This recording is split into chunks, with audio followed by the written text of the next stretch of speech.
rebel force has penetrated the shield and landed on Endor. This is where the fun begins. A long time ago, in a galaxy far, far away. This is Rebel Force Radio. Your source for the Force. Star Wars news and commentary. With Jason Swank and Jimmy Mack. I've seen Star Wars 500 times. Star Wars #1! This station is now the ultimate power in the universe. I suggest we use it. Now it's time for Rebel Force Radio. We would be honored if you would join us. All right, you people that backed the Razor Crest, the HasLab Razor Crest, you think you had it bad. Guess what I just got in the mail yesterday as the news broke about the Acolyte? A whole minty case of Acolyte Black Series action figures. Yeah. That's how I celebrated the occasion. I wasn't celebrating. I was like, wait a minute. I just got the toys. I got the toys. I wasn't going to wait for the clearance racks at Ollie's. No. I support Star Wars memorabilia. And actually, that's true. Absolutely true. I did. I literally got a case of them yesterday. I pre-ordered them before I saw a single episode. And I got to say, they're great. They're super detailed, look just like the characters in the TV show. I got Yord, I got Jecki, I got May, I got Osha, I got Saul, I got Indara. But now I'm wondering if we're going to get some of the other characters. We'll see what happens if this trickles down. I'm seeing reports online that some of the websites like the Disney Store, online, some of the Acolyte merchandise is already off the shelf. So we're going to be talking all about that. But no, it's not all going to be doom and gloom about canceled series. We've got a great Cantina interview coming up later on in the program. We're going to be talking to Steve Sansweet and Anne Neumann of Rancho Obi-Wan. Steve needs no introduction. He's an absolute legend. He's a Star Wars god. And some things we didn't get to last week coming out of D23. More news about Skeleton Crew and Andor Season 2. So great show coming at you right now. If you're new to the program, welcome. And if introductions are in order, allow me to introduce myself. My name is Jason, and with me, as always, my good friend and yours from Chicago, Jimmy Mack. Hey, Jason. Hey, Star Wars fans. Back in the saddle for Rebel Force Radio. Star Wars talk and discussion. And reaction sometimes. We will talk about how we reacted to hearing the news of the cancellation of the Acolyte, and break down a lot of stuff that's happening in the future for Star Wars streaming. But I'm sorry, Jason, if I'm not really coming together at you with a coherent opening statement to begin the show, because I lost a lot of brain cells over the weekend with Baby Belushi in town. All you have to say is just Chicago, Baby Belushi. That's all you got to say. Lost brain cells, Baby Belushi. I got it.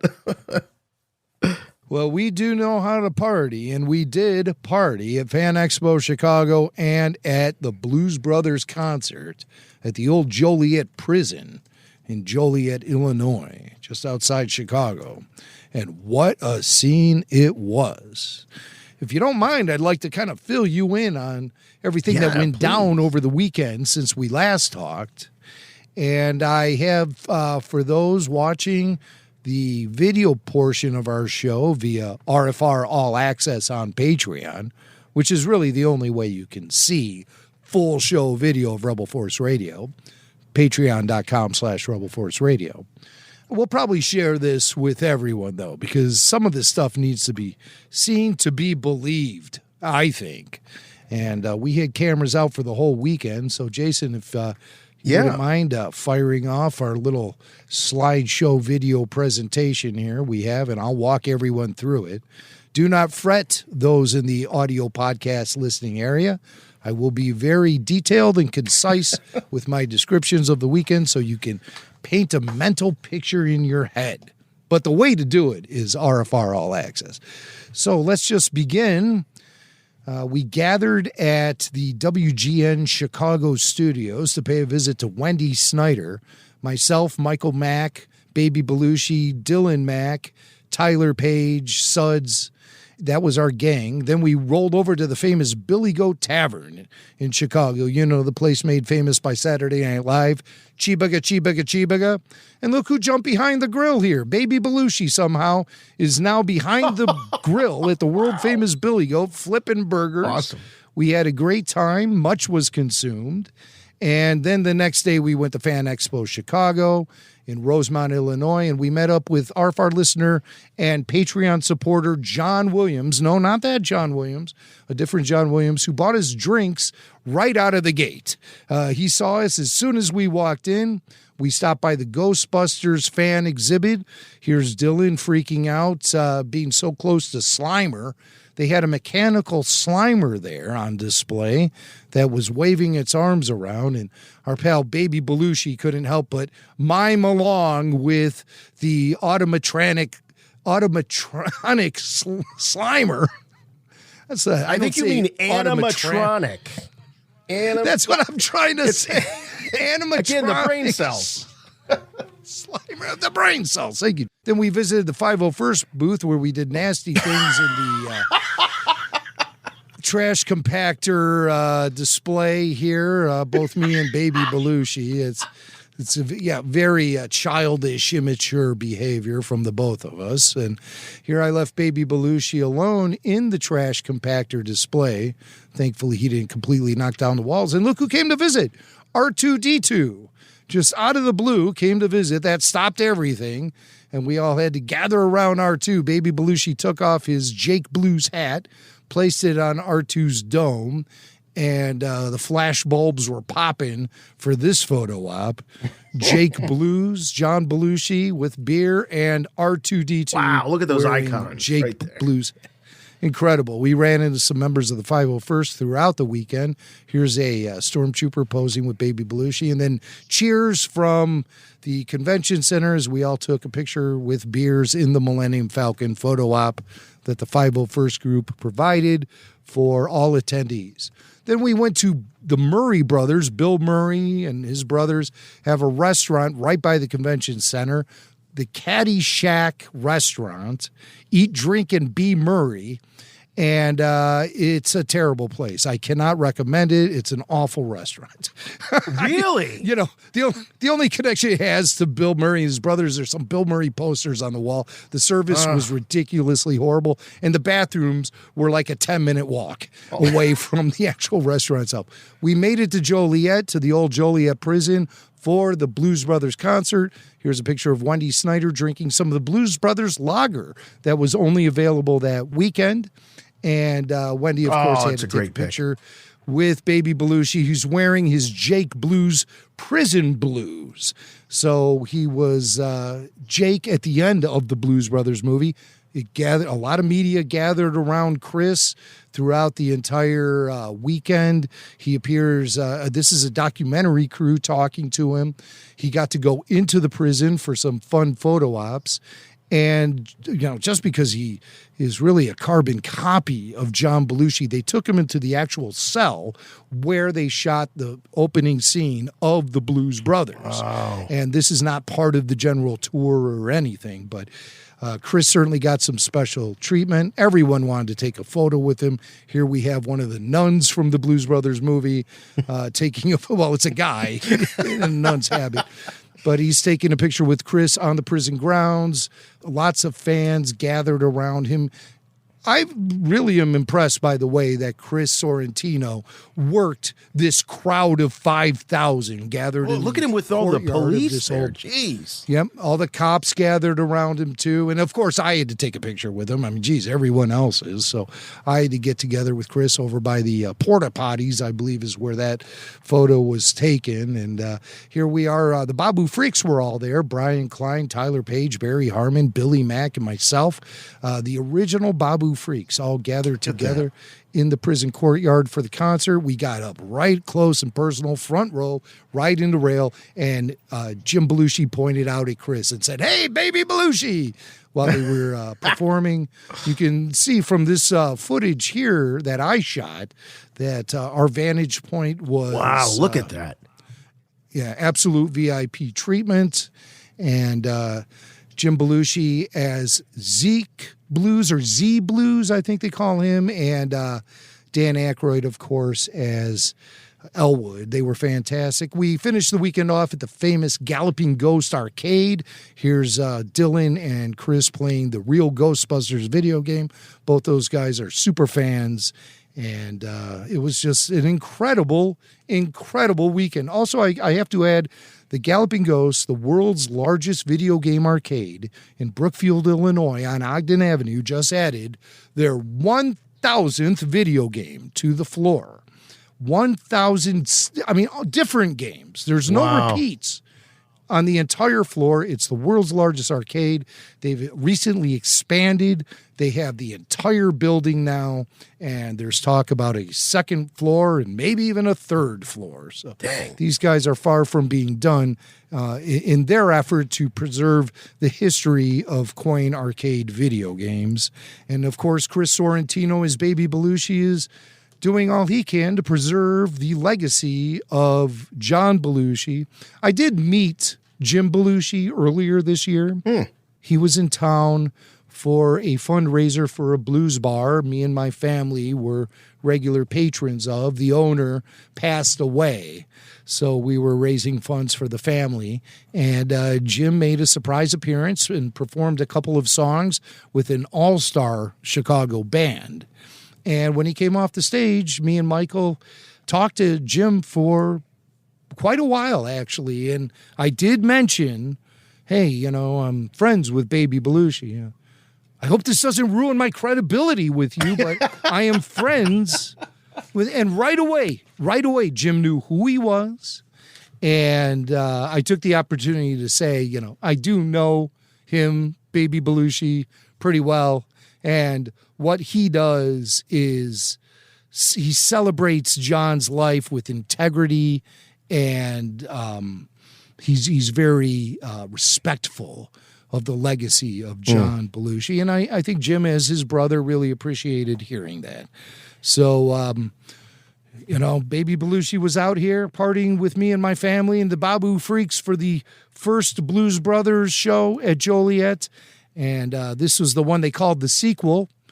And we hope this becomes an annual event. Yeah, I was going to ask because it was... what a great time. Yeah, it seemed like the first one was like, it's a one and done. We're going to do this one time and that's it. But there was such a huge response to it. They came back, did it again. And there is hope that maybe this will be something they do every year, maybe every couple years. I hope so. There were some roadblocks. Last year they had one scheduled and it was canceled so Jim and Dan Aykroyd could show a sign of solidarity for the SAG-AFTRA strikes that were happening. Oh, my God. Yeah, that's right. So it got that seems like a canceled lifetime weeks ago. Before. Yeah. Yeah, first the pandemic, then you had the strikes. There was the writer's strikes, and then there was the actor's strike. Yeah. Wow. And so, well, here we are, though. Things have really gotten back to normal, it seems like. Coming off a couple of super spreader events from the weekend and feeling damn good. So I think the tide has turned. And I think you got enough in your system to kill any alien bodies that might be trying to take you down. Something tells me that you might win that fight internally. Oh, yeah. It's all been very strategically mapped out that way. And people think we're just consuming. But no, we're being proactive here. Sure. We're taking a stand against viruses. That's a prophylactic right there. It was what you're doing. It was a great weekend. I just want to thank all the organizers for both events, FanExpo Chicago and the Blues Brothers Con. They call it the Con. Like convention. It's not really a convention. It's more of a concert. Maybe con is short for concert. But I think they just like how it sounds. Blues, yes, exactly. Blues Brothers Con happening at the old Joliet prison. And wow, what a spectacular venue for a concert, too. We're just out there in, that's a shooting location for the original Blues Brothers film. Yeah. John is seen walking across the courtyard there, and they put blues lovers there. It was more than just the Blues Brothers. There were some great Chicago blues musicians there. Ronnie Baker Brooks, who I've been watching ever since he was a teenager. He went home with one of my dates one night, and he's no hard feelings though. No. Hey, listen, if Terry was going to go home with anyone, I'm happy it was Ronnie Baker Brooks and Toronzo Cannon, who I consider the reigning king of Chicago blues these days, along with Curtis Salgado. He's from Oregon, and he was an early influence on John Belushi as far as John's taste in the blues started to evolve and develop.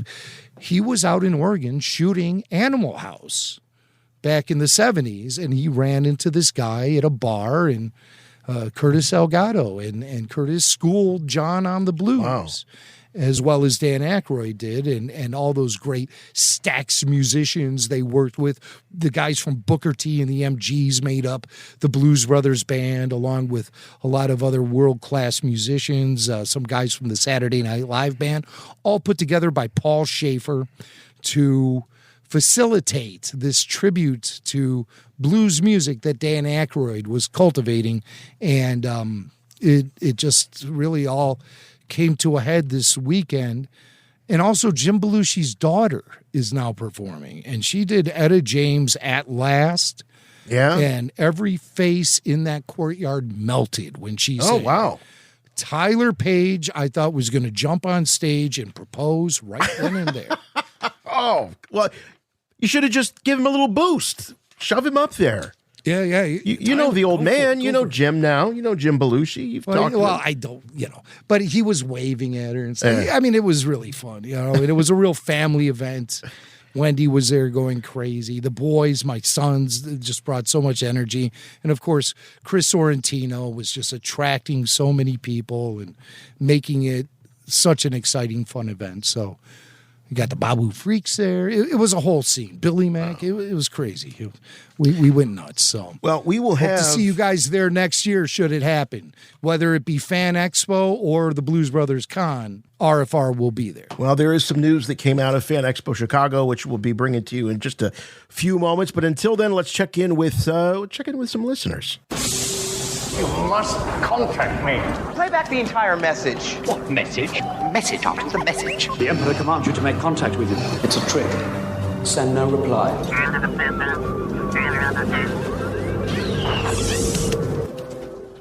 Shut, Jason and Jimmy. This is Fletcher from Maryland and very happy Patreon supporter. I wanted to call to share a couple quick thoughts I had regarding the Skeleton Crew trailer that we got to see from D23. As I was watching it, there were two initial thoughts that popped into my head when watching that trailer. The first was, this looks like a lot of fun. And the second was, I can't wait to watch this with my kids.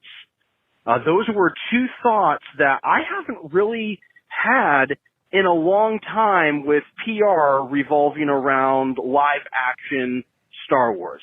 So it was nice to feel those again. In fact, my kids all huddled around me watching that trailer, and I just got a big smile on my face, and excitement was infectious. They got big smiles on their faces. They were really excited, couldn't wait for December to get to watch this. And what I realized sitting there watching this was, I've been in need of a palate cleanser for live action Star Wars for a while.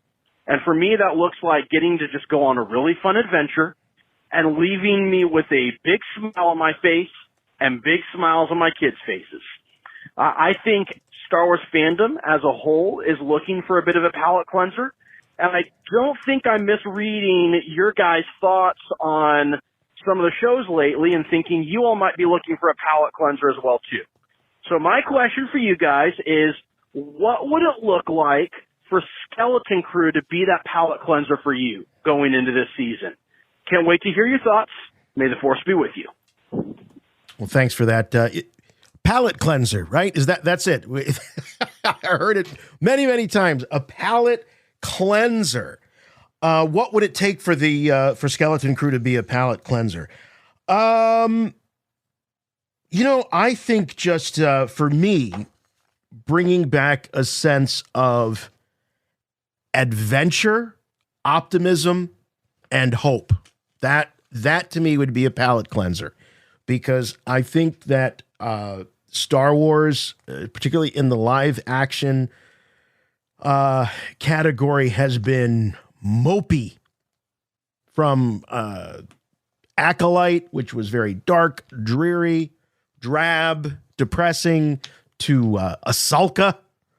There was not a lot of happiness and joy coming out of Ahsoka. There were some few, when Ezra came back, and there were some a few beats that were like that. But that's what I want. I want adventure, and I want optimism. I think those are the two things I'm looking forward to most, and not having to worry about these overly complex heroes where they're actually not heroes and they're self-loathing and self-hating and all of this. I just want some simplicity in the storytelling, clarity, maybe not simplicity, maybe clarity.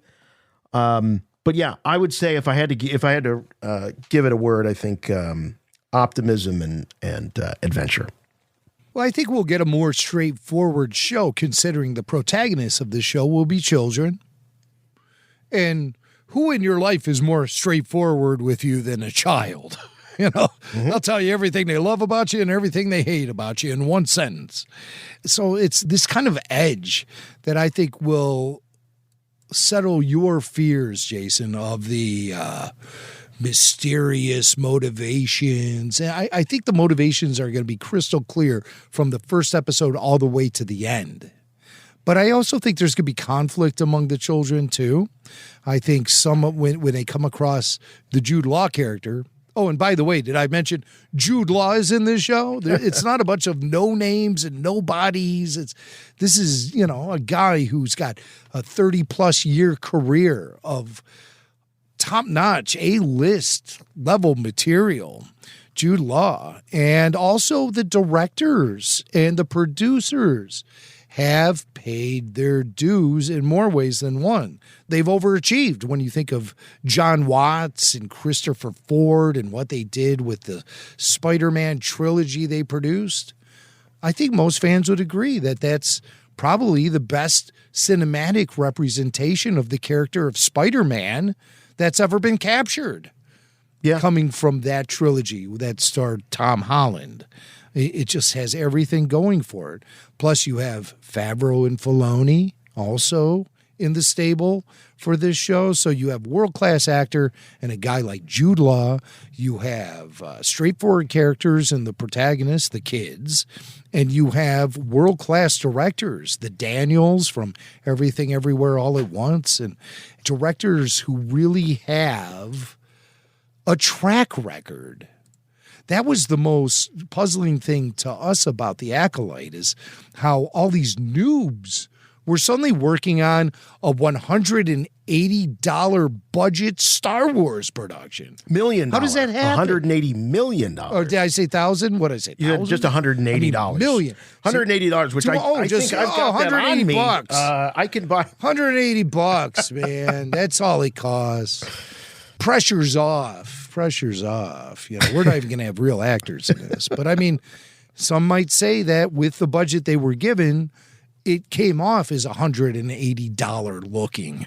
So I'm not necessarily one who subscribes to that, because I did rather enjoy The Acolyte, but I clearly see all the faults.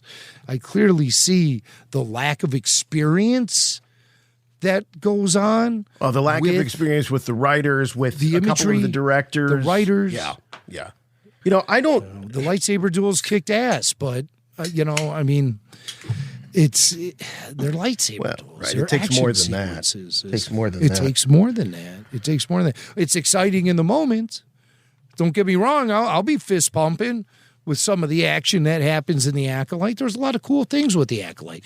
You had a cool villain like Chimere. It had some cool little things sprinkled throughout it, but it's not anything that I think is ever going to resonate with Star Wars fandom, and that's been proven by now its cancellation after one season. We're in the headlines now. Uh-oh. I think we should make the transition. We just shifted into the headlines. I have good news for you, my lord. That's good news. Come closer, I have good news.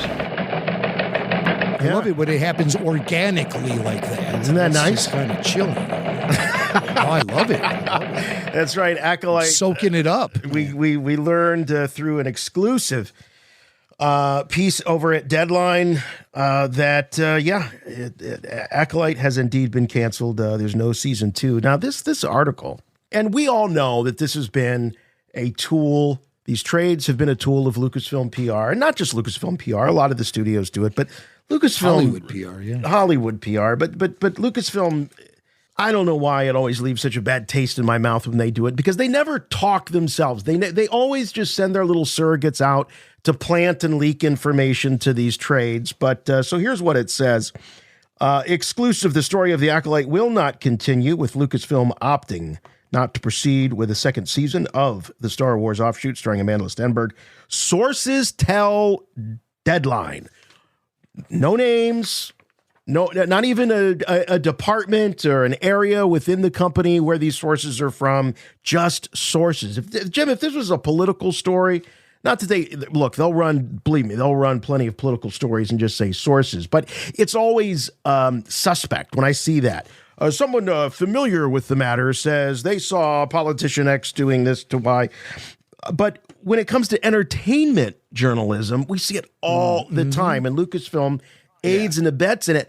Why don't they just own it? Why doesn't Kathleen Kennedy or someone at the company, Dave Filoni, just say, you know what, we're obviously the fan support wasn't what we would like it to have been for this series. We want to, congratulate Leslie Headland, the cast, the crew. We think you put in something great. Unfortunately, we won't be pursuing it anytime soon with a follow-up. Just own it. I hate this gutless way that they send these little sources out to leak this stuff. Again, I'm not just Disney does it. A lot of them do it, but it really rubs me the wrong way. They go in the piece and talk about how this isn't surprising, giving the numbers. The show got into the Nielsen top 10 with episode 3, and then it just plummeted from there and actually ended up. It was that episode 3, man. Yeah. That episode 3 with the power of the one, the power of the two, the power of the many,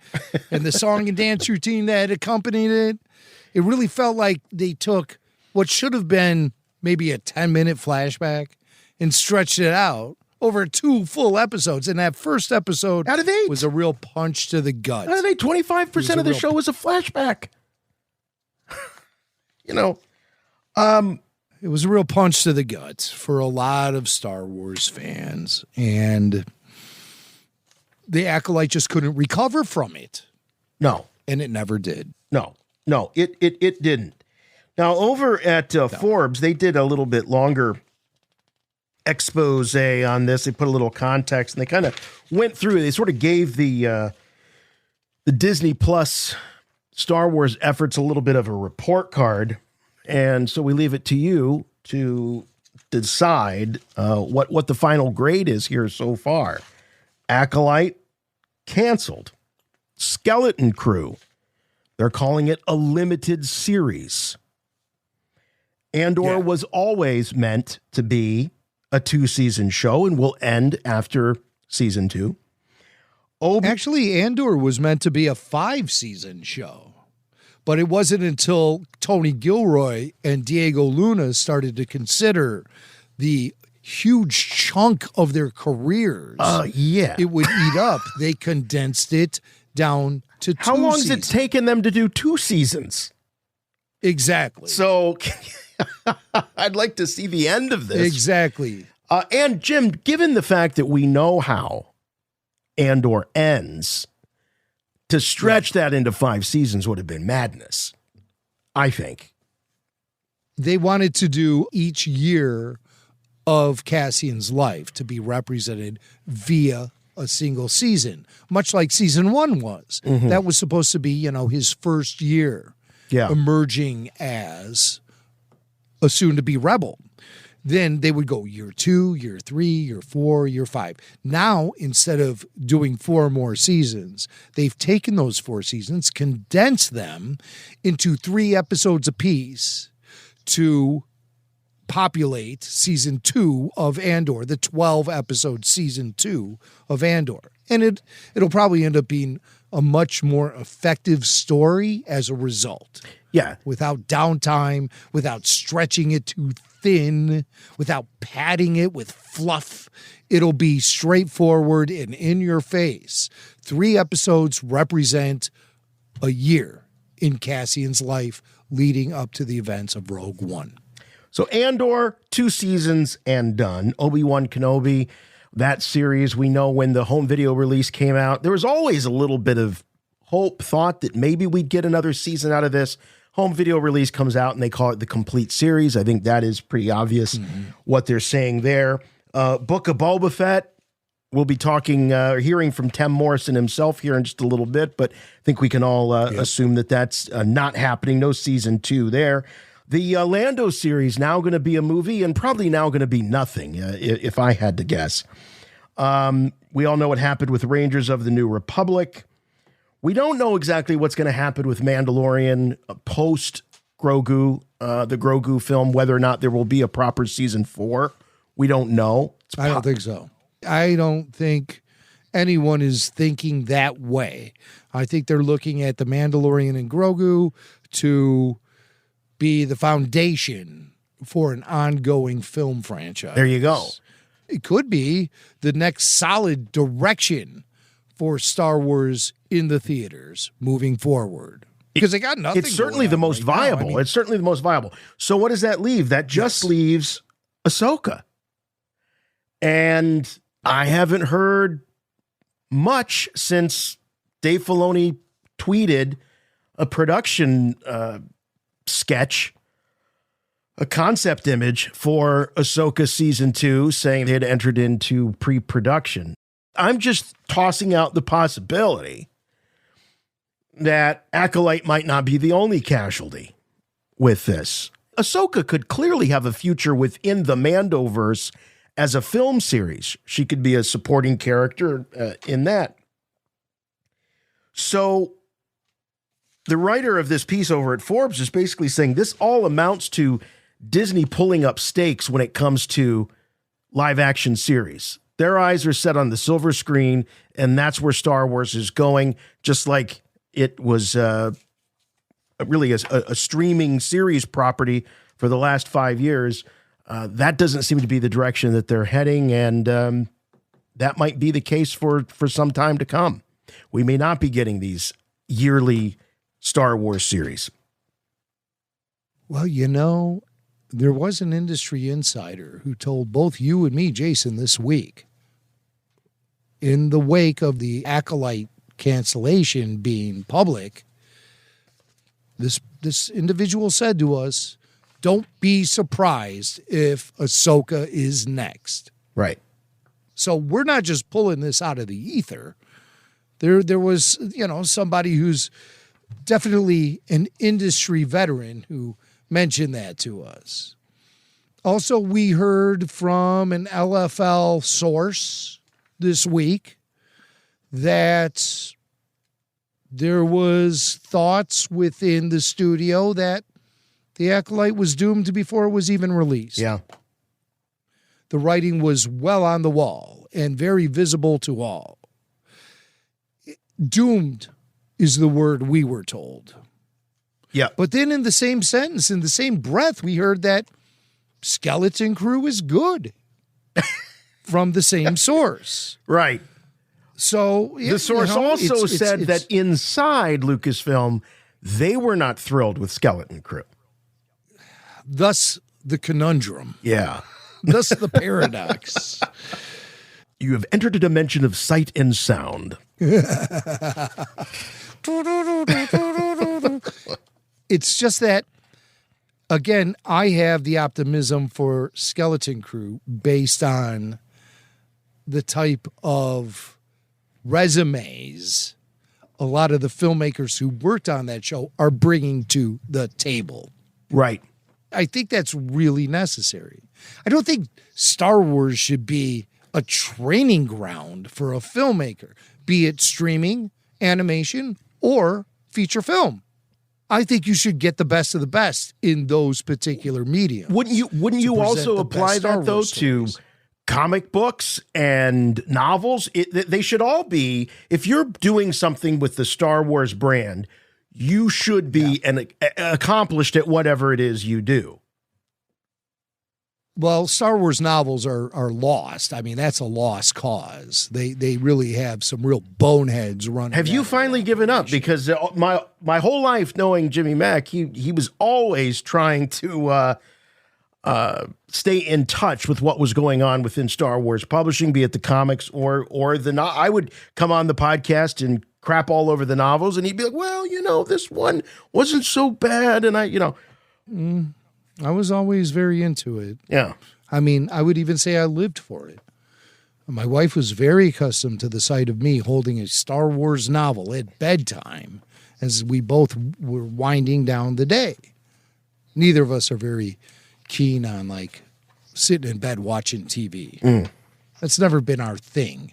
It's always read yourself to sleep. Yeah, that makes sense. And I always had a Star Wars novel in hand. I mean, it was such a current event all the time that Wendy would even notice if I had a new one. Oh, starting a new one, are you? Because she would be so accustomed to seeing the front cover of the book I was currently reading. And she would also sit next to me when I would take that book and throw it across the room out of frustration.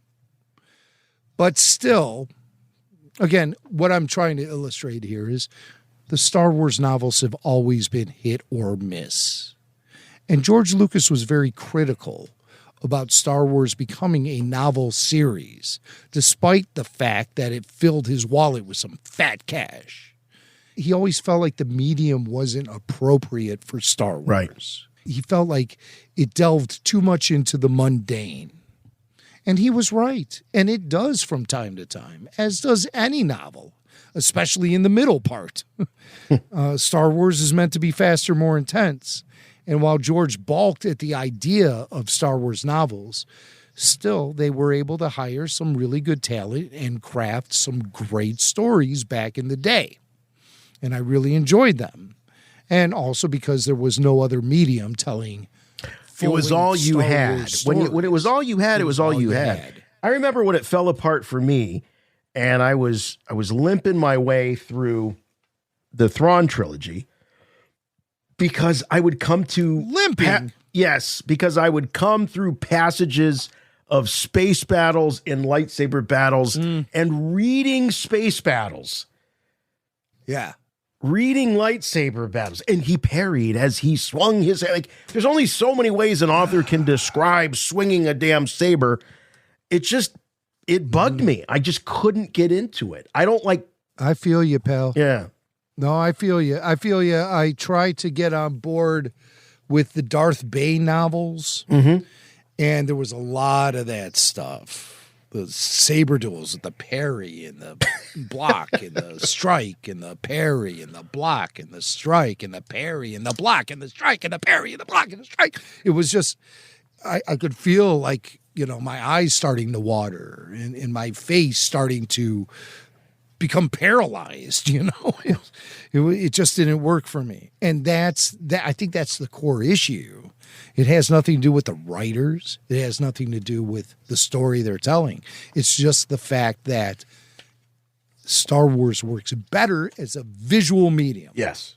Okay? But still, it has developed a huge fan base of readers. And as I said, I used to live for those novels.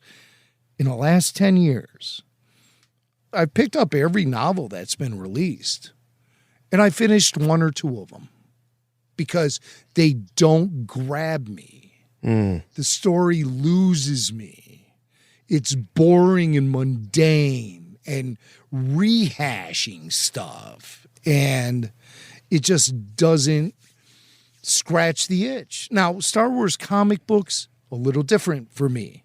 Even though I feel like the Marvel line has largely been meandering over the last couple of years. they're about ready to do a big reboot on that and move away from the period between Empire Strikes Back and Return of the Jedi to the period post Return of the Jedi. Oh, really? Specifically surrounding 1 year after Return of the Jedi and the Battle of Jakku, which people who played Star Wars Battlefront, they're familiar with that series of events. And anyone who saw The Force Awakens saw Rey scavenging in those downed Star Destroyers on Jakku.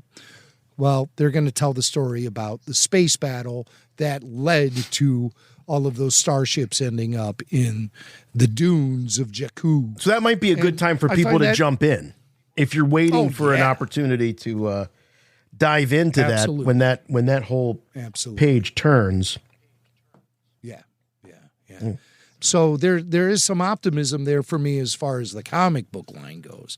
But the novels have been gross and horrible and boring and lame and meandering and just a stooge fest. A large stooge fest. Lucasfilm Publishing, as far as the novels go, they need an enema. A big old enema to flush out all of the bad stuff and maybe introduce some new talent in there. And I think it all comes from the top. It comes from Jennifer Heddle, who is the head of novels at Lucasfilm. She's got to go. She doesn't know what the hell she's doing, and she's proving it on Twitter this week by posting up tweets saying that if Star Wars doesn't move beyond the 50-year-old white man, it's going to die when they do. Oh, well, that's nice. That's nice. As a 50-year-old white man, excuse me, Jason, I'm going to have to peel myself away from the podcast to get my affairs in order and prepare my last will and because clearly the Grim Reaper is knocking on my door. Right, because Jennifer Heddle says so. Yeah. How dare she? What one of the grossest displays I've ever seen from a Lucasfilm executive. And believe me, there's a long list of Lucasfilm executives who have done gross things. But, I step back for a second and say, boy, I sure wish I could purchase and read Star Wars novels and enjoy them and talk to them on this show, which last time I checked is the top-ranked Star Wars show on Apple Podcasts, which is the top-ranked provider of podcasts to the world.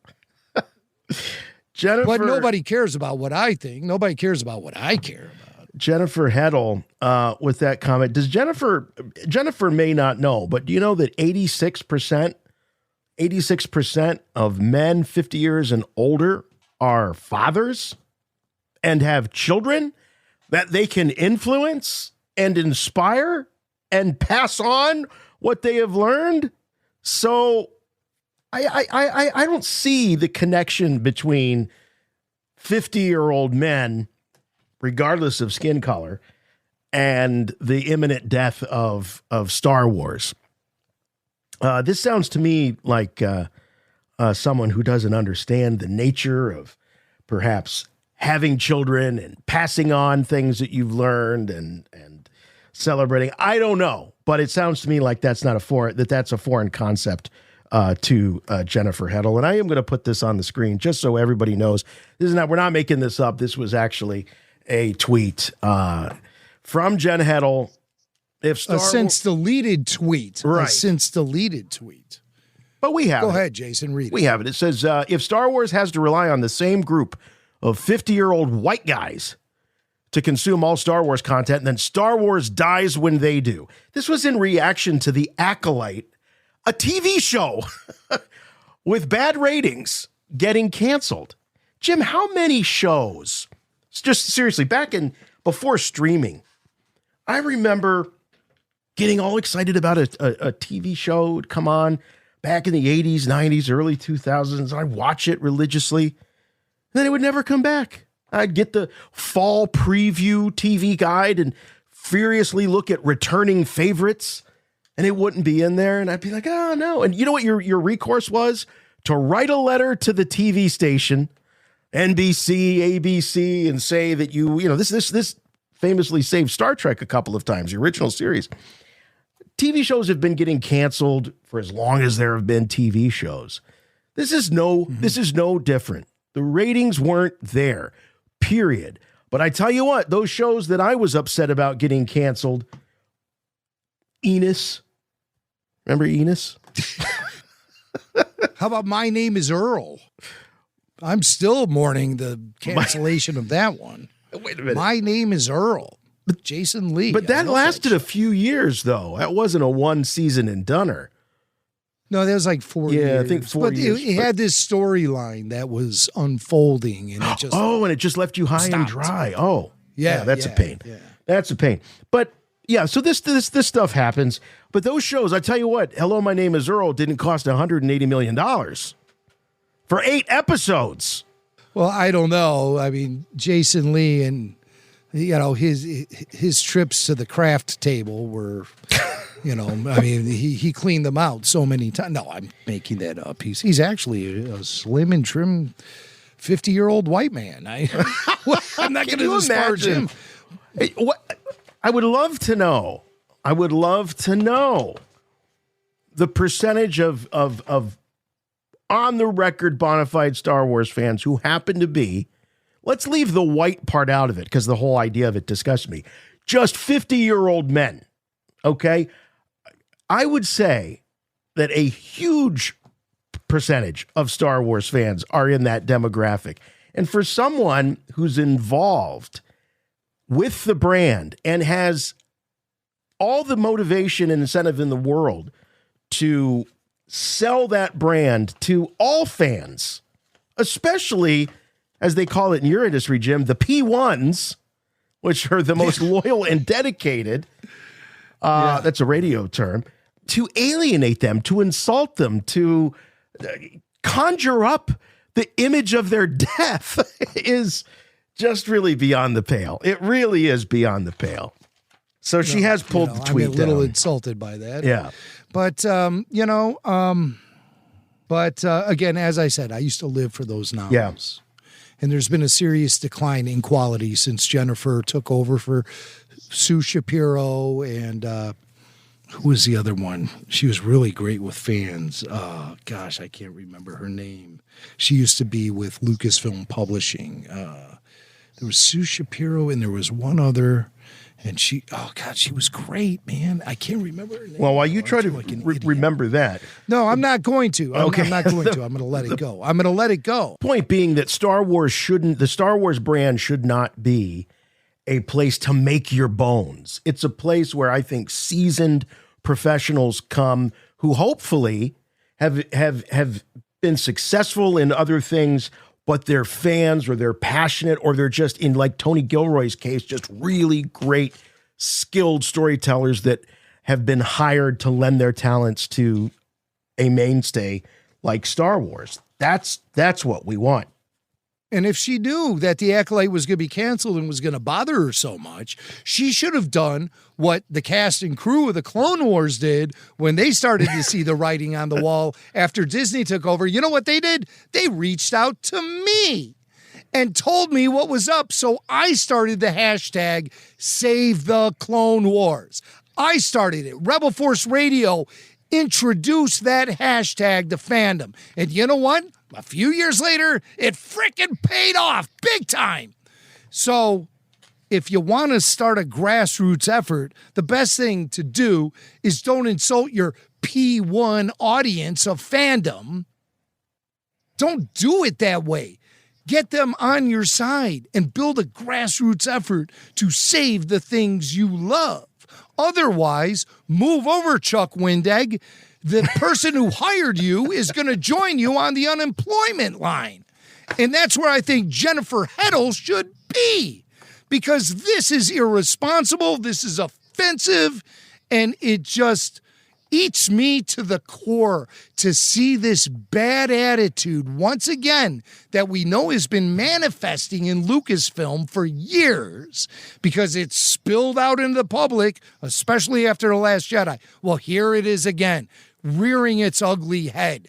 I'll tell you what, 8-year-old Jimmy Mack going into the theater in the multiplex in 1977 never realized that I was public enemy number one as far as Star Wars is considered. And that's what I feel like. The guy who stood here for decades, devoting all the time to a podcast to celebrate Star Wars. And I have to open my Twitter and look at this tweet from Jennifer Heddle, executive in charge of Star Wars novels, saying if Star Wars has to rely on the same group of 50-year-old white guys to consume all Star Wars content, then Star Wars dies when they do. As if she's saying it's going to happen next week to try to incite fear among the fan base. Yeah, it's ridiculous. I feel like I'm having a heart attack right now, actually. Well, Jennifer Heddle called it. All right, so what we were talking about is with the Acolyte cancellation, move over. It's not time for amateur hour. We really want skilled professionals doing this sort of thing. Now, looking ahead in live action and publishing, damn it. Right, live action, yeah. Well, animation, it doesn't matter. It's not a farm league, or farm team to make your bones. Okay, this was some interesting news that came out of FanExpo in Chicago.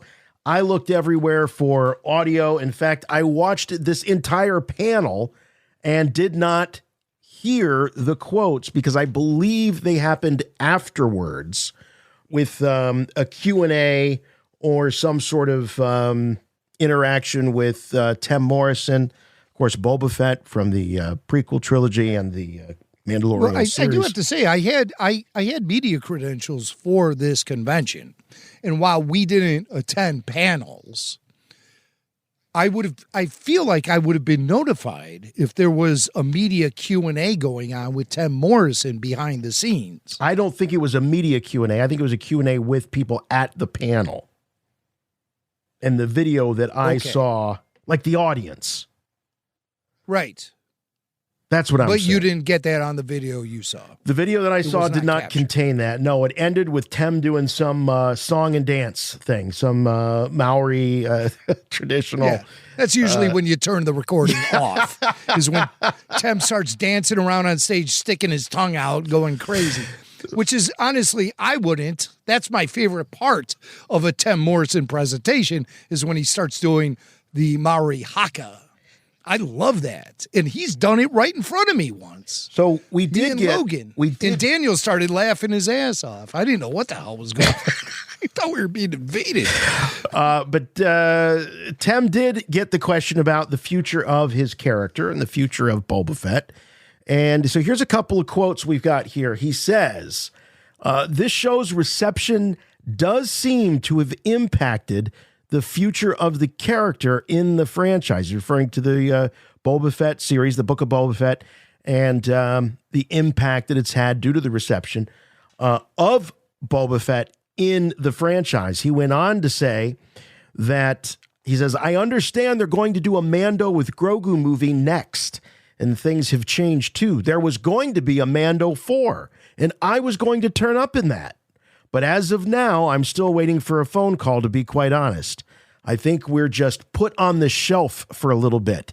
Maybe we come off the shelf later.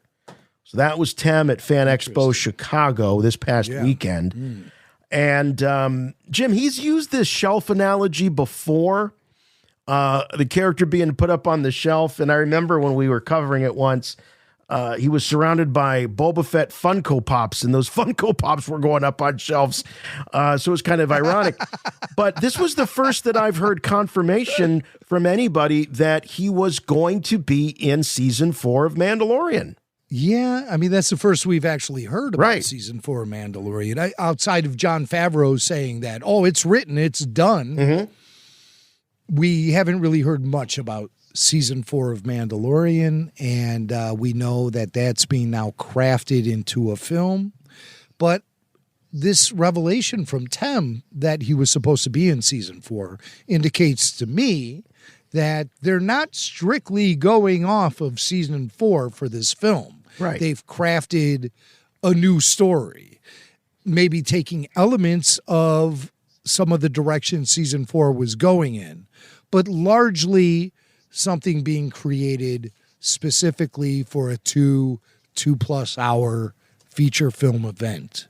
And when you think about how many minutes comprise a season of a show, compared to a feature film. And I think with Star Wars, they're going to maintain that 2 to 2.5 hour tops running time.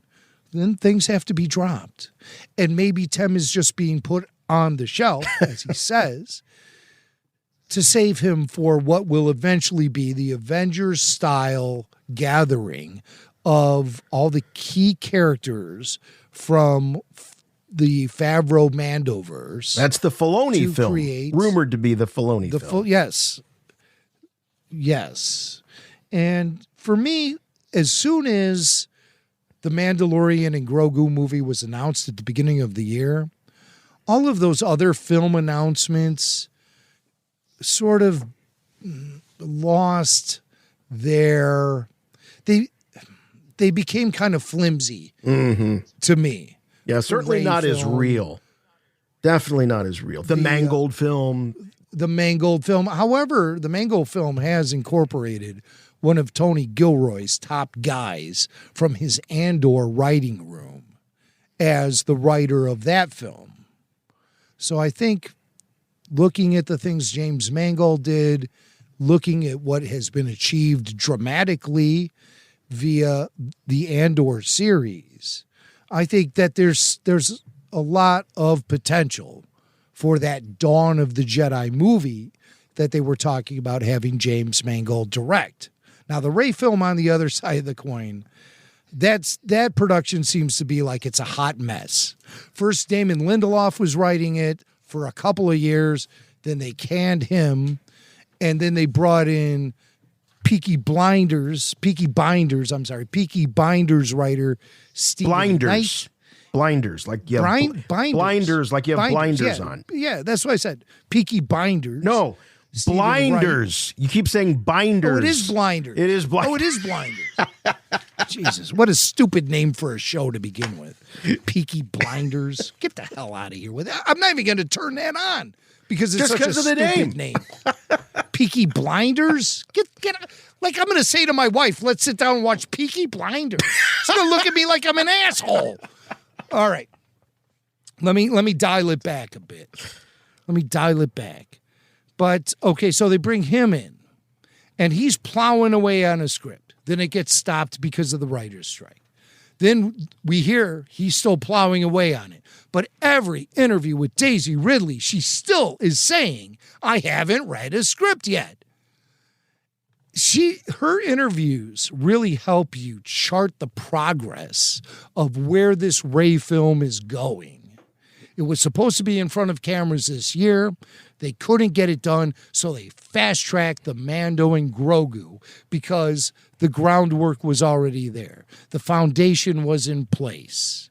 It was already casted. It was already largely written and conceived. It wasn't a fresh project. And Kathleen Kennedy has a blaster to her head being held by Bob Iger to get a film in the theater. Get me Star Wars back on the screen. If she misses the 2026 release date, I mean, it would have been toast. Maybe not even just for Kathy, but for Lucasfilm in general. It might get completely absorbed by the Disney machine.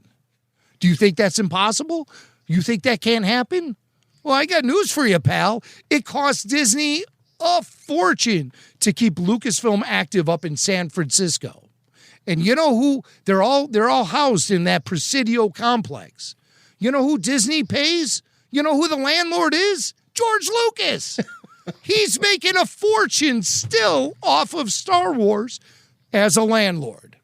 And he also charges Disney to use Skywalker Ranch for whatever they're producing. He's charging them a fat fee. Don't you think sooner or later that they would say, why are we doing this? Lucasfilm is flailing and has been for a dozen years. Sure, they've had their successes, but that's largely based on the strength of the IP, not the actual content and stories they're crafting.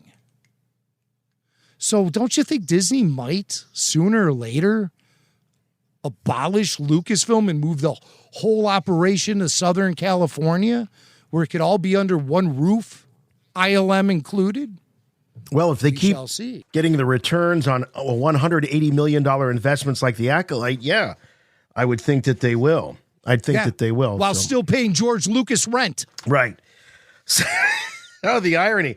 All right, so there you go. Tem Morrison at FanExpo in Chicago this weekend, confirming that as of now, he is not going to be in the Mandalorian and Grogu movie, though things could change. His phone could have rung this morning. His phone could ring next week. You never know. You never know. But I'm happy. Katie Sackhoff told us 2 weeks ago. Katie told us 2 weeks ago. Right. That she's not telling, and if she knew, she wouldn't tell us anyway. Right.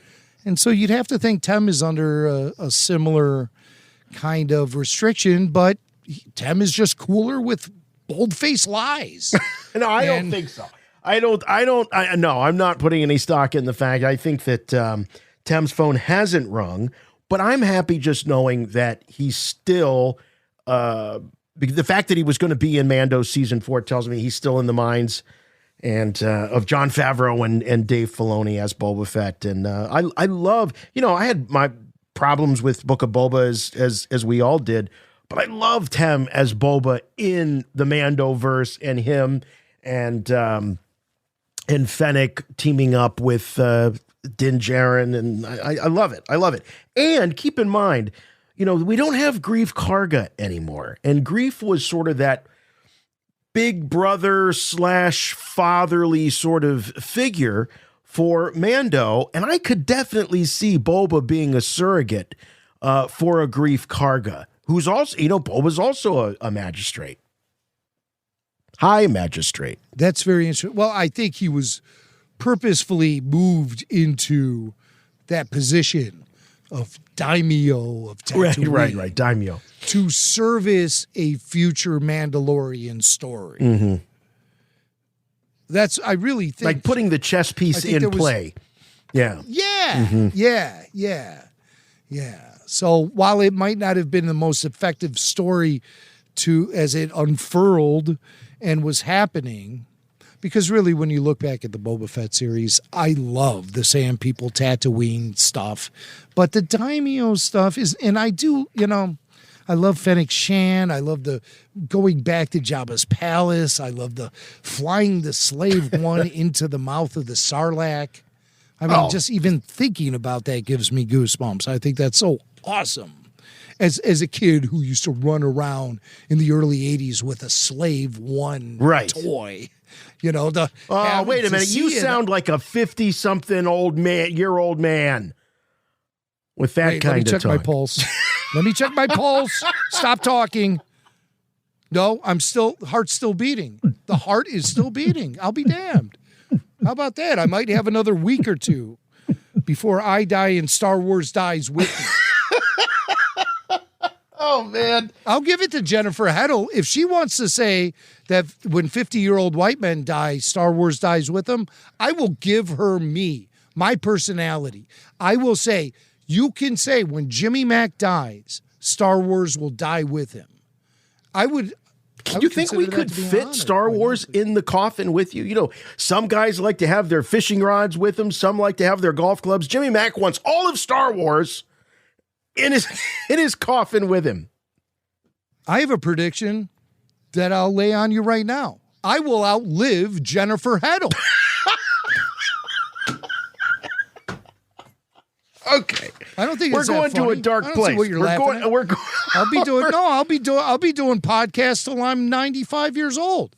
Still talking about Star Wars. Still talking about, we'll be talking about the Mandalorian and Grogu 12. I don't know. It's not as good as the 9th movie, which I thought was the best in the last 10 years, but 12 is pretty good, and we'll be talking about things like Jason versus the Mando and Grogu. It's going to spin off of that. Jason and the Predator versus Mando and Grogu. They're just going to mix up all of the Disney properties. There's that meme out there that shows the Predator creature from the Predator franchise and then shows the Ewoks. Have you seen this meme? And it's like, can you believe that there's one studio that could actually make this happen whenever it wanted? Predators versus Ewoks. Well, You know, that could be the future of Star Wars. Could be. I wouldn't laugh. Because when we're in our 80s and 90s, we'll be talking about it on this show. Well, we know that the future of Star Wars includes the Skeleton Crew, and we know that Skeleton Crew includes Jude Law. And so because we are inching ever closer to the release of this, Jude is making the rounds and promoting it. And he recently did so with the folks over at Rotten Tomatoes. Boy, if you got to get in good with anybody before your movie or your TV show comes out, please get in good with those Rotten Tomatoes because they can really... Yeah. There's YouTubers, that's all they talk about is Rotten Tomatoes scores. Yeah.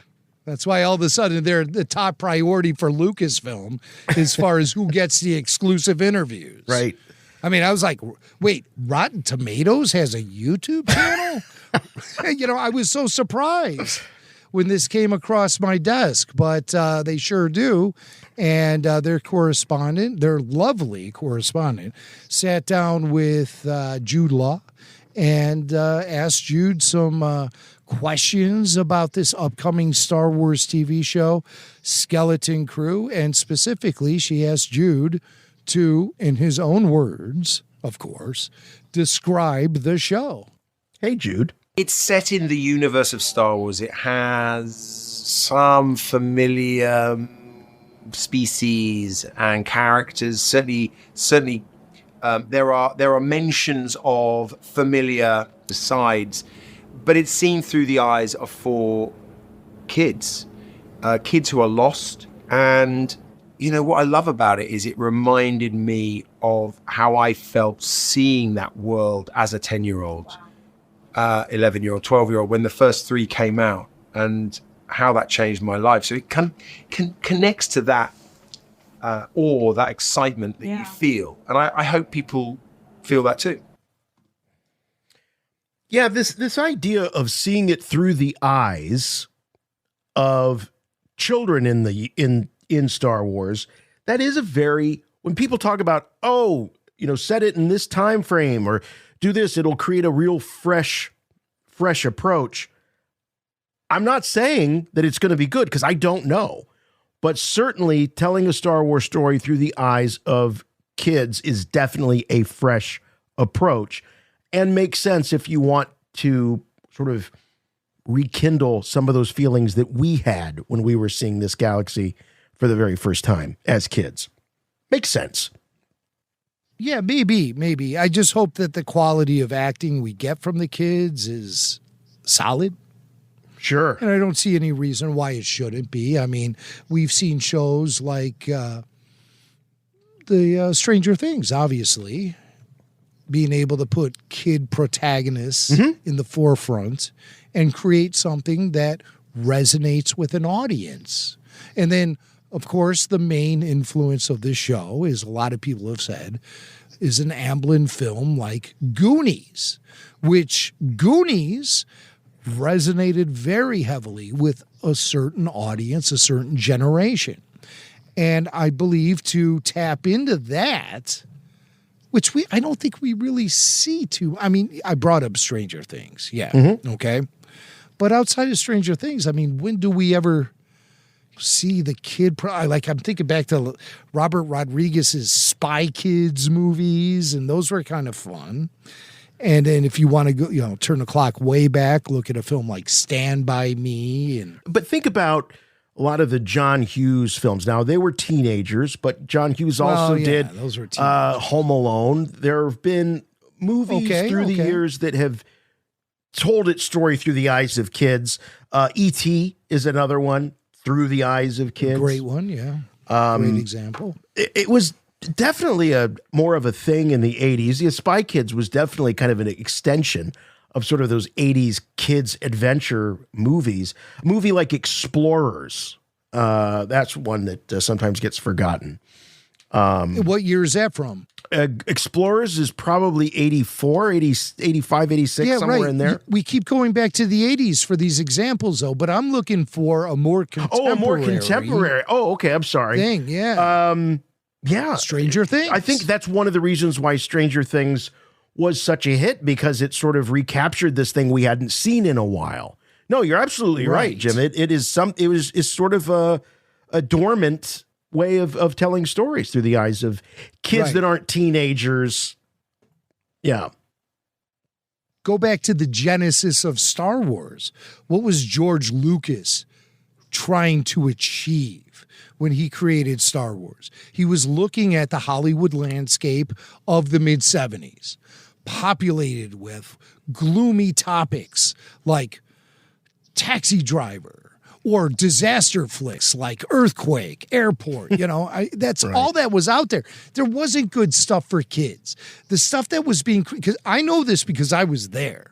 The stuff that was being created for kids in that era was dumbed down, and it talked down to the kids, and it was stupid, and we knew it.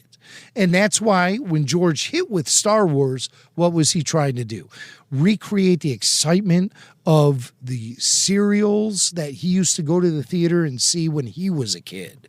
Talking about, Buck Rogers, Flash Gordon, stuff like that. George wanted to bring that back, but bring it back with the greatest technology available. I mean, not even the greatest technology available. He had to invent the greatest technology available to bring those stories back to kids in the 70s. Otherwise, all we were left with were things like Dog Day Afternoon. Yeah, I mean, there's nothing for kids back then. There were some Easy Disney Rider. Was awful. In that was one that gets cited a lot. Yeah, I mean, no kids wanted to watch that. There was just nothing there for kids. The stuff that Disney was producing was like the Apple Dumpling Gang Strikes Again with Don Knotts. And we would go see it. And it was dumb and stupid, and we knew it.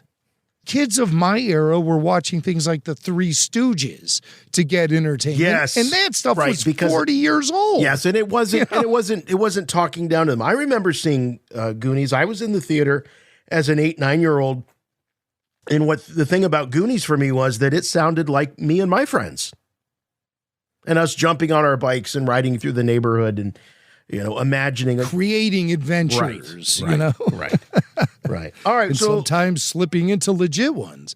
But so what I'm saying, though, is that if Skeleton Crew can bring back the magic of films like Stand By Me or The Goonies, etc., that 80s, mid-80s magic, E.T., if they can bring that to a fresh audience in the year 2024 with amazing Star Wars special effects and a strong story, then this could be echoing the thing that truly guided George Lucas in those early days. What was George trying to achieve? He was trying to create quality entertainment for families that wasn't dumbed down, didn't speak down to them, introduced the highest level of technology to propel the story and make it really matter to us. That's what I want from Skeleton Crew. It might be a tall order, but is that all? I think the ingredients are there. I think it's on that path.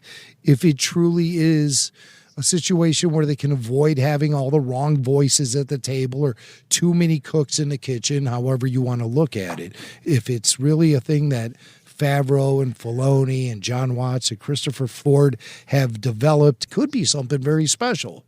Yeah. We shall see. All right, what can Jude tell us about his character without spoiling it for us? Because these Star Wars actors, they're terrified of saying too much on these interviews. Right, and you'll note that with Jude's his discussion here, where he does describe his character, he drops in some interesting tidbits, though. So let's listen and take notes. So I play a character called Jod. Well, that's one of his names. And he is someone they meet and who is there to sort of try and help them back to their home planet. And you never quite know whether he's trustworthy, whether he isn't trustworthy, whether he's with one side or another. You never quite know. But ultimately, he's a member of the crew. Some of them want him a part of it. Some of them don't want him a part of it. I can't give too much away. Of course. But I don't want to. So yeah, I'm going to say he's full of contradictions. Okay. Boy, we hear that a lot when it comes to Star Wars heroes these days. Saul, anyone? I hope that some of that is just him trying to create some smoke around the character before we see the show, and it's not going to be another one of these anti-hero types. I just want a real honest good guy. And I don't necessarily mean a goody two-shoes either, but I just want a voice, a character that stands for all that's good in the universe, because Star Wars hasn't delivered that in a long time. Well, I think the contradictions will come from the kid's perception of this guy and who he is. Yeah. And you have to consider this guy is around kids. So how weird do you want him to get as far as the contradictions go? You know? Yeah, right. I mean, I think the end will reveal him to be a quality person, a quality character, and a true leader of these children. But at first, I think that's when you're going to note the contradictions in his character, and some of the kids are going to pick up on this too. According to Jude, some kids want him there, others don't. So that'll create a little friction among the crew of children, which could be interesting. You know, one of them will get, I don't know, they'll see the red flags with him, while others will believe he's a Jedi. Whether he is or not, that's yet to be determined. What I found most interesting, though, was he said Jod was one of his names. So he works under an alias, which would probably be necessary should a Force-sensitive guy, possibly a Jedi, be existing in this part of the timeline. You know, he's obviously somebody who's been hiding from the Empire, hiding from Order 66, and now the Empire has been defeated.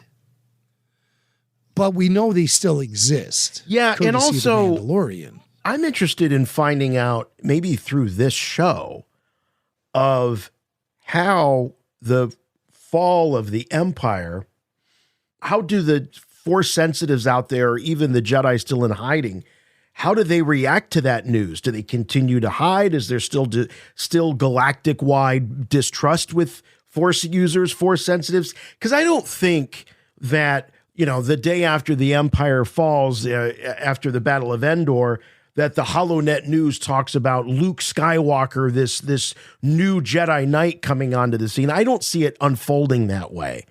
No, not at all. I feel like Luke was probably, and Luke's abilities were probably kept on the down low, and was probably mostly rumor, if anybody knew anything at all, to be honest. Well, and something to back up what you're saying happens in The Force Awakens when Rey says, Luke Skywalker, I thought he was a myth. That really underscores exactly what you're saying. And you have to consider the media and journalism was under the thumb of the Empire, even beyond the destruction of the Death Star. Right, it was all propaganda. Not like they blew up the Death Star. Yeah. It's not like they blew up the Death Star and all of a sudden, the Rebel News Network was on the air. It doesn't work that way. Right. So it would have been gradual. And some people would still be holding on to the hatred that was being promoted by the Empire in the first place, whether they be actual Imperials or citizens of a galaxy that was run by the Imperials. And we see some of that in the Kenobi show. But, of course, the Kenobi show happens during the reign of the Empire anyway. But you see how normal people get sucked up by it all. Yeah. Yeah. So Jude Law does discuss a little bit more about Skeleton Crew. And here he discusses the individual directors that will be working on the episodes. And so the interviewer runs down a list of the names, and Jude seems kind of surprised. She knows all this information, but it is public information at this point. And Jude speaks off the cuff about all of these directors he's worked with. Let's talk about the directors. Yes. There's a lot of guest directors. The Daniels. Oh, yeah. So you know about, how many do you know? You know all of them? David Lowery. That's right. Bryce Dallas Howard. That's Lee right. Isaac Chung. Yeah. John Watts. I mean, an extraordinary, Like, extraordinary how is that good. even possible that I this is don't know. happening? Give me a little. First of all, like the Daniels. Okay, wait a minute. So in order, John. First of all, John was leader of the pack because it was his show, generous, fun, and really kind of challenging with like creating a real sense of risk and jeopardy for the kids, so that the kids really knew that this was serious stuff. David Lowery is in many ways like Peter Pan himself. I mean, I worked with him on Peter Pan and Wendy, and he brings this beautiful kind of energy of magic. The Daniels are funny, anarchic, kind of left of field, but their episode is really moving. Quite surprised me. Bryce is just like a huge embrace, collaborative.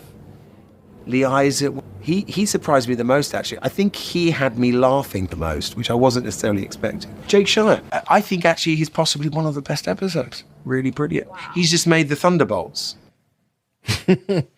Well, Jude is extraordinarily enthusiastic about all of these directors, and none of his comments, in fact, like you point out, Jim, he didn't even realize that the person interviewing him knew who the directors were. So his comments are super raw, super natural, off the cuff, not rehearsed. So, and all glowing, and his recall of, that episode and that episode. So he's really enthusiastic about this project, it seems like. Yeah, and it certainly sounds like the individual directors will be setting the pace for their episodes, and we will notice the pace they set. So just judging from the pedigree of some of those names, the Daniels, Bryce Dallas Howard, etc., you're dealing with people who do have a pedigree. In Bryce's case, she has a Star Wars pedigree. Oh, for sure. I don't know why she keeps getting leapfrogged when they talk about directors for feature films, because she's bringing in a lot of experience as an actor, as a director, as the daughter of Ron Howard. You have that family connection to Lucasfilm and Star Wars via Ron. And a lot of people seem to really like the stories that she is able to present via her directing in Star Wars, except for that Jack Black Lizzo Mandalorian thing, which we all just want to I think that was thrust on her. I don't think that she came to Jon Favreau and said, John, I've got a great idea. No. It was all John. It was all John. Yeah. All right. Well, I don't know about you, but I could do for a little drink here. It might be time to go into the cantina with the one, the only, Steve Sansweet.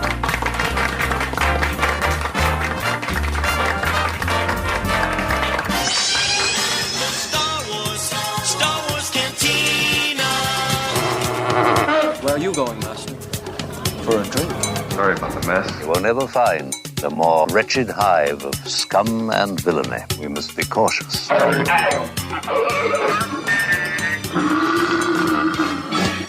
All right, back in the cantina with Steve Sansweet, Anne Neumann from Rancho Obi-Wan. So grateful to have you with us. It's been a while. It's been a while, but it's always great to be on the show. We get more guests who tell us that they hear about Rancho Obi-Wan and tours via RFR than any other place. Yes. Oh, my gosh. Well, that's very nice to hear. That's very nice to hear. Thank you. Yes, thank you, guys. Not just people in the U.S., but all over the world. Wow. Well, that's awesome. Thank you. We have an international audience, that's for sure. And we tell them all to go to Rancho Obi-Wan to make it official. If they think they're a Star Wars fan, I don't know if they can actually claim that title unless they go to Rancho Obi-Wan, get baptized by the world's largest Star Wars collection. Just being in the presence of it is mind-blowing.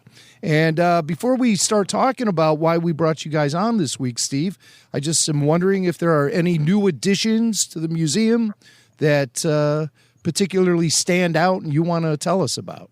Well, our friends at Lucasfilm have been very generous to us. They've been smushing their storage space down And so we got a donation of replica Episode 1 costumes from them that we've been putting on display. Perfect timing for the 25th anniversary. Some and of these Halloween. Yeah. So we've got Newt Gunray and Rune Haco and a couple of handmaiden outfits and a Queen Amidala gown. Just great stuff. Steve, do you have any idea what those replica costumes might have been used for? Yes, our belief is that they were made in 2007 for the Rose Parade, for the Star Wars Spectacular, marking the 30th anniversary of Star Wars. So they've got a great provenance. Yes. You know, I just learned that word a couple of months ago. Provenance. I know what that means. Would you explain it for Jimmy Mack, though? Yeah, I don't know what that means. I'm trying to reach my dictionary, but I just can't get to it. So provenance is a proven source of where an item comes from. Wow, those sound very cool. And of course, you have other mementos and items from that Rose Bowl parade back in 2007. You have one of the statues that was on the float. And Steve, you yourself was instrumental at Lucasfilm as far as organizing the parade and getting the fans together to help out and contribute. My job was to recruit 200 members of the 501st from around the world. When our head of marketing came in and told me he had just had a meeting with George and George wanted to have 200 stormtroopers, I said, okay, well, we can get them. We'll start with Southern California and then we can bring in Northern California. He said, no, he wants them worldwide. Oh, boy. He didn't want those local troopers. He wanted exotic troopers from all over the world. Oh, yeah. No, it was truly an amazing experience. And as a result of that, the 501st got a lot of PR and a lot of interest and just started expanding mightily around the world. It was a huge, huge moment for them. Steve, do you recall who traveled the furthest to arrive at Pasadena for the parade? Well, we had Japanese and Australians. I think those were probably the furthest travels. We had some from Eastern Europe. That would probably be the furthest away. Yeah, well, that's Australia and Japan, certainly far away. Speaking of Japan, any plans for Rancho Obi-Wan to be at Star Wars Celebration Japan next year? Anne? Oh, I see why you brought Anne. I see now when the questions get tough. Well, we will not be bringing an exhibit, but we may be there at a fan booth at a fan table where they usually have all the fan clubs. Okay. All right. So if you're going to Star Wars Celebration Japan, keep your eyes open for Rancho Obi-Wan and tell them you heard all about him on Rebel Force Radio. Yeah, Steve, you were talking about the Rose Bowl, and you were involved when you were at Lucasfilm in so many big projects. I've never got a chance to ask you which might have been the most challenging or the most difficult, from really helping to create Star Wars celebrations and things like that to, like we said, the Rose Bowl for announcing titles of films when anticipation was such at a fever pitch. Is there anything that jumps out at you as being the most challenging? Other than appearing on Rebel Force Radio. That's always a challenge with you guys. Yeah, there it is. The one that you mentioned last, Jason, was probably my favorite experience. It was challenging to put it together. It was a presentation at San Diego Comic-Con where we revealed the title of Episode 3. And as you said, the title of a Star Wars movie had become such a big thing of importance to fellow fans because it gave them a new thing to speculate about, to figure out what the movie might be about. And at the end of the presentation, I was able to reveal the title was Revenge of the Sith. Wow, and that was such a popular title. I think you benefited by it not being one of the more obtuse titles. Like, I remember the Phantom Menace. It makes so much sense now and it rolls off the tongue, but the first time you heard it, it was like, wait, what? Then as you started to understand, it kind of had that pulpy sort of vibe that George was always very much akin to, and then with years. But Revenge of the Sith, that was the one. As soon as you heard it, as soon as you saw it on the T-shirt, bang! It was like it had always been there. Yeah, no, it was truly great. Great moment. You had a Revenge of the Sith T-shirt on underneath your jersey, and you flashed the crowd. Yes, I was wearing this oversized Jedi jersey for the presentation, for the whole presentation. It looked a little big on me. I was interviewing Hayden and Rick McCallum. It was a very exciting panel. And then at the end, after we did this film clip that I developed to show the title, and a little tease in there as we delayed the reveal of the title, I walked from out of the podium and opened the shirt, and there was Revenge of the Sith. And I said, and in 5 minutes, this will be available for purchase on the floor of San Diego Comic-Con at the StarWars.com store. And the stampede began. People ran out of the room. It was a challenging end to the presentation. Well, you have seen some just incredible Star Wars history. The history continues to be written. New films on the way, TV shows and things like that. Do you ever think about your days as head of fan relations and what that must be like with the volume of content coming out? I'm glad I'm retired. But fan relations is in very able hands with Alex Vargas, and there are people who help him. And in public relations, every letter to Lucasfilm about Star Wars or Indiana Jones is answered. It's been that way since the very beginning of Lucasfilm and the release of Star Wars.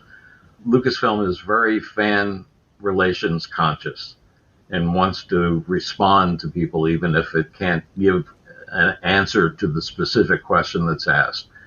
But it really has a great reputation for that.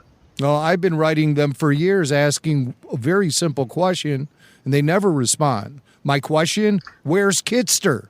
And I never get a response. What is that all about? Where is Kitster, by the way? People on the do not answer list. Oh, well, yes, I understand that. You don't have to, be so blunt about it. I mean, I think Kitster showed up at an autograph session. Has he done that? Has he actually signed off? Wow. No. All right, Mac. I thought Jimmy Stewart would be going to that. No, I didn't know anything about it. That's the one and only time. The invite must have got lost in the mail. But, Sure. And the Chicago Postal Service is notoriously sketchy. So he's like Charlie Brown going to the mailbox looking for the invite to the Halloween party. That's what it's like. Drats.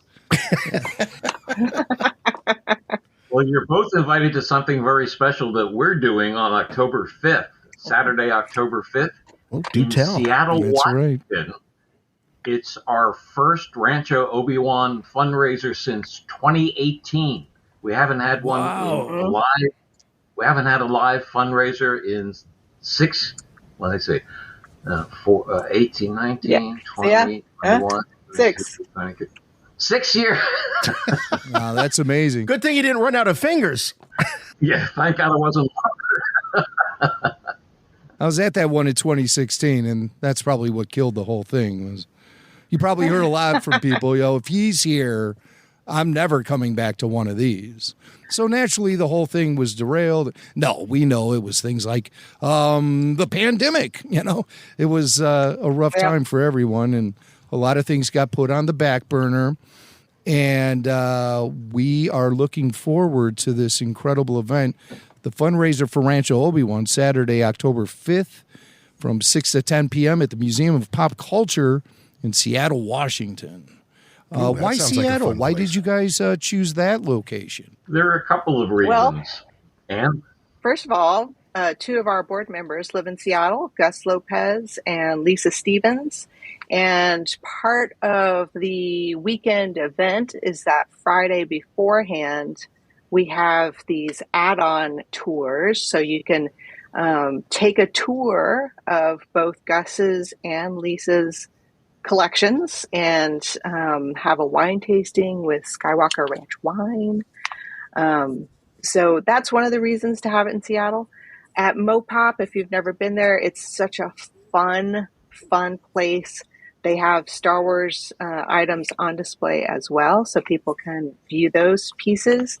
And they've got this giant screen that we're going to have video and slideshows going all night.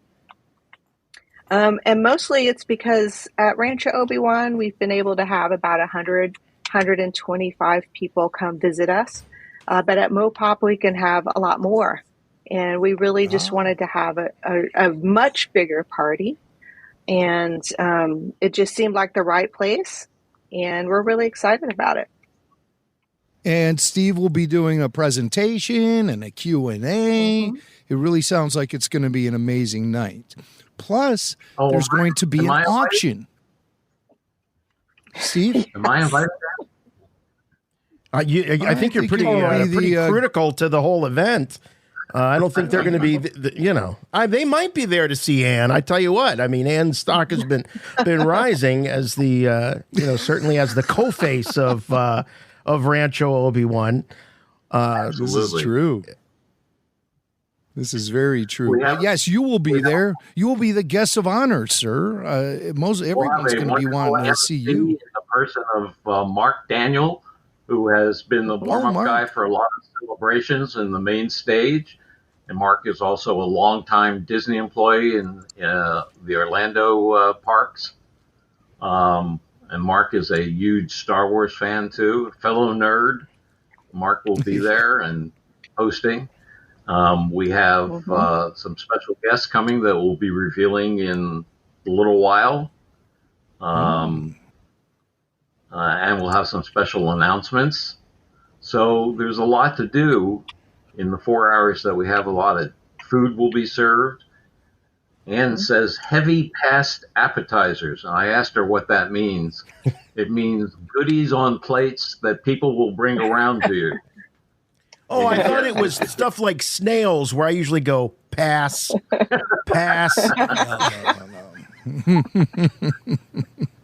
You get one. Well, you could serve calamari. Calamari, that's canon. Yes. That's canon. Maybe there will be. Italian appetizers there'll be one drink ticket and the ability to buy more. Mm-hmm. We'll have our general store there with some exclusive merchandise and some souvenirs that you will get as part of your ticket. And we're going to have a live auction and a silent auction. And I had some pieces to show you guys. Oh, please, yes. Wanted to take an exclusive first look. A couple of different things that we'll have. We've got a lot of crew gear. Like this is an Ahsoka crew cap. Yeah. That's t-shirt. Cool. The Ahsoka crew t-shirt. This is not stuff you can buy at the big box stores. So this is stuff Hot Topic only isn't going to have that to the crew. Yeah, look at that. It says ILM VFX crew. I have a hat, an ILM VFX has that same logo from Revenge of the Sith. And I think I'm going to be buried with that. I love that. That stuff is so great when you get a chance to get some of that crew gear. Ooh, what is this R2-D2 piece of artwork you're showing us? Yeah, so this is one of our great supporters and artists. He goes by Geek Burning. His name is actually Michael. But Geek Burning does different, he actually burns the wood. So this is on a piece of wood, and then he paints it. But this is fabulous. So he draws it on the wood in a sense with a burner, and with then a flame. With a flame. Yeah, with flame. Wow! And then he paints over that. Very cool. That is a one-of-a-kind item right there. I've never seen anything like that before. Yeah, lots of artists. They're just so supportive, send all kinds of things. We have a lot of items from the Ralph McQuarrie archives donated to us by Stan Stice. One of the lots is going to be 1 page each from Ralph McQuarrie's portfolios, the Star Wars, Empire Strikes Back, and Return of the Jedi. And they're all originally signed by Ralph McQuarrie. By Ralph. So this page is from the Star Wars portfolio, and this is from the Empire portfolio. Favorite Ralph McQuarrie. Great. We'll make sure that this, what we're talking. So for those listening to the podcast, make sure you check us out, Rebel Force Radio on YouTube. We'll definitely have this portion of the show available for everybody to see. There's the Kashyyyk village tree. Yep. Mm-hmm. No, that was the Ewok village. I don't know why I said Kashyyyk. Turning in my geek card. You can't walk it back now. Lots of trees. One of the artists that always donates something to us is actually going to do a commission this year, so we won't have the item, but I do have an example. Her name is Charmaine Cuddy, and you may have seen some of her pieces. She crochets blanks, and this is one she just gave us as a gift. Hold on. This is huge. Wait. It's an Orbis. Something that. Oh my! It's Ben Kenobi. Wow. With the hood up, crocheted into a blanket. Never before seen. Hold on. There's more. I wouldn't use it as a blanket.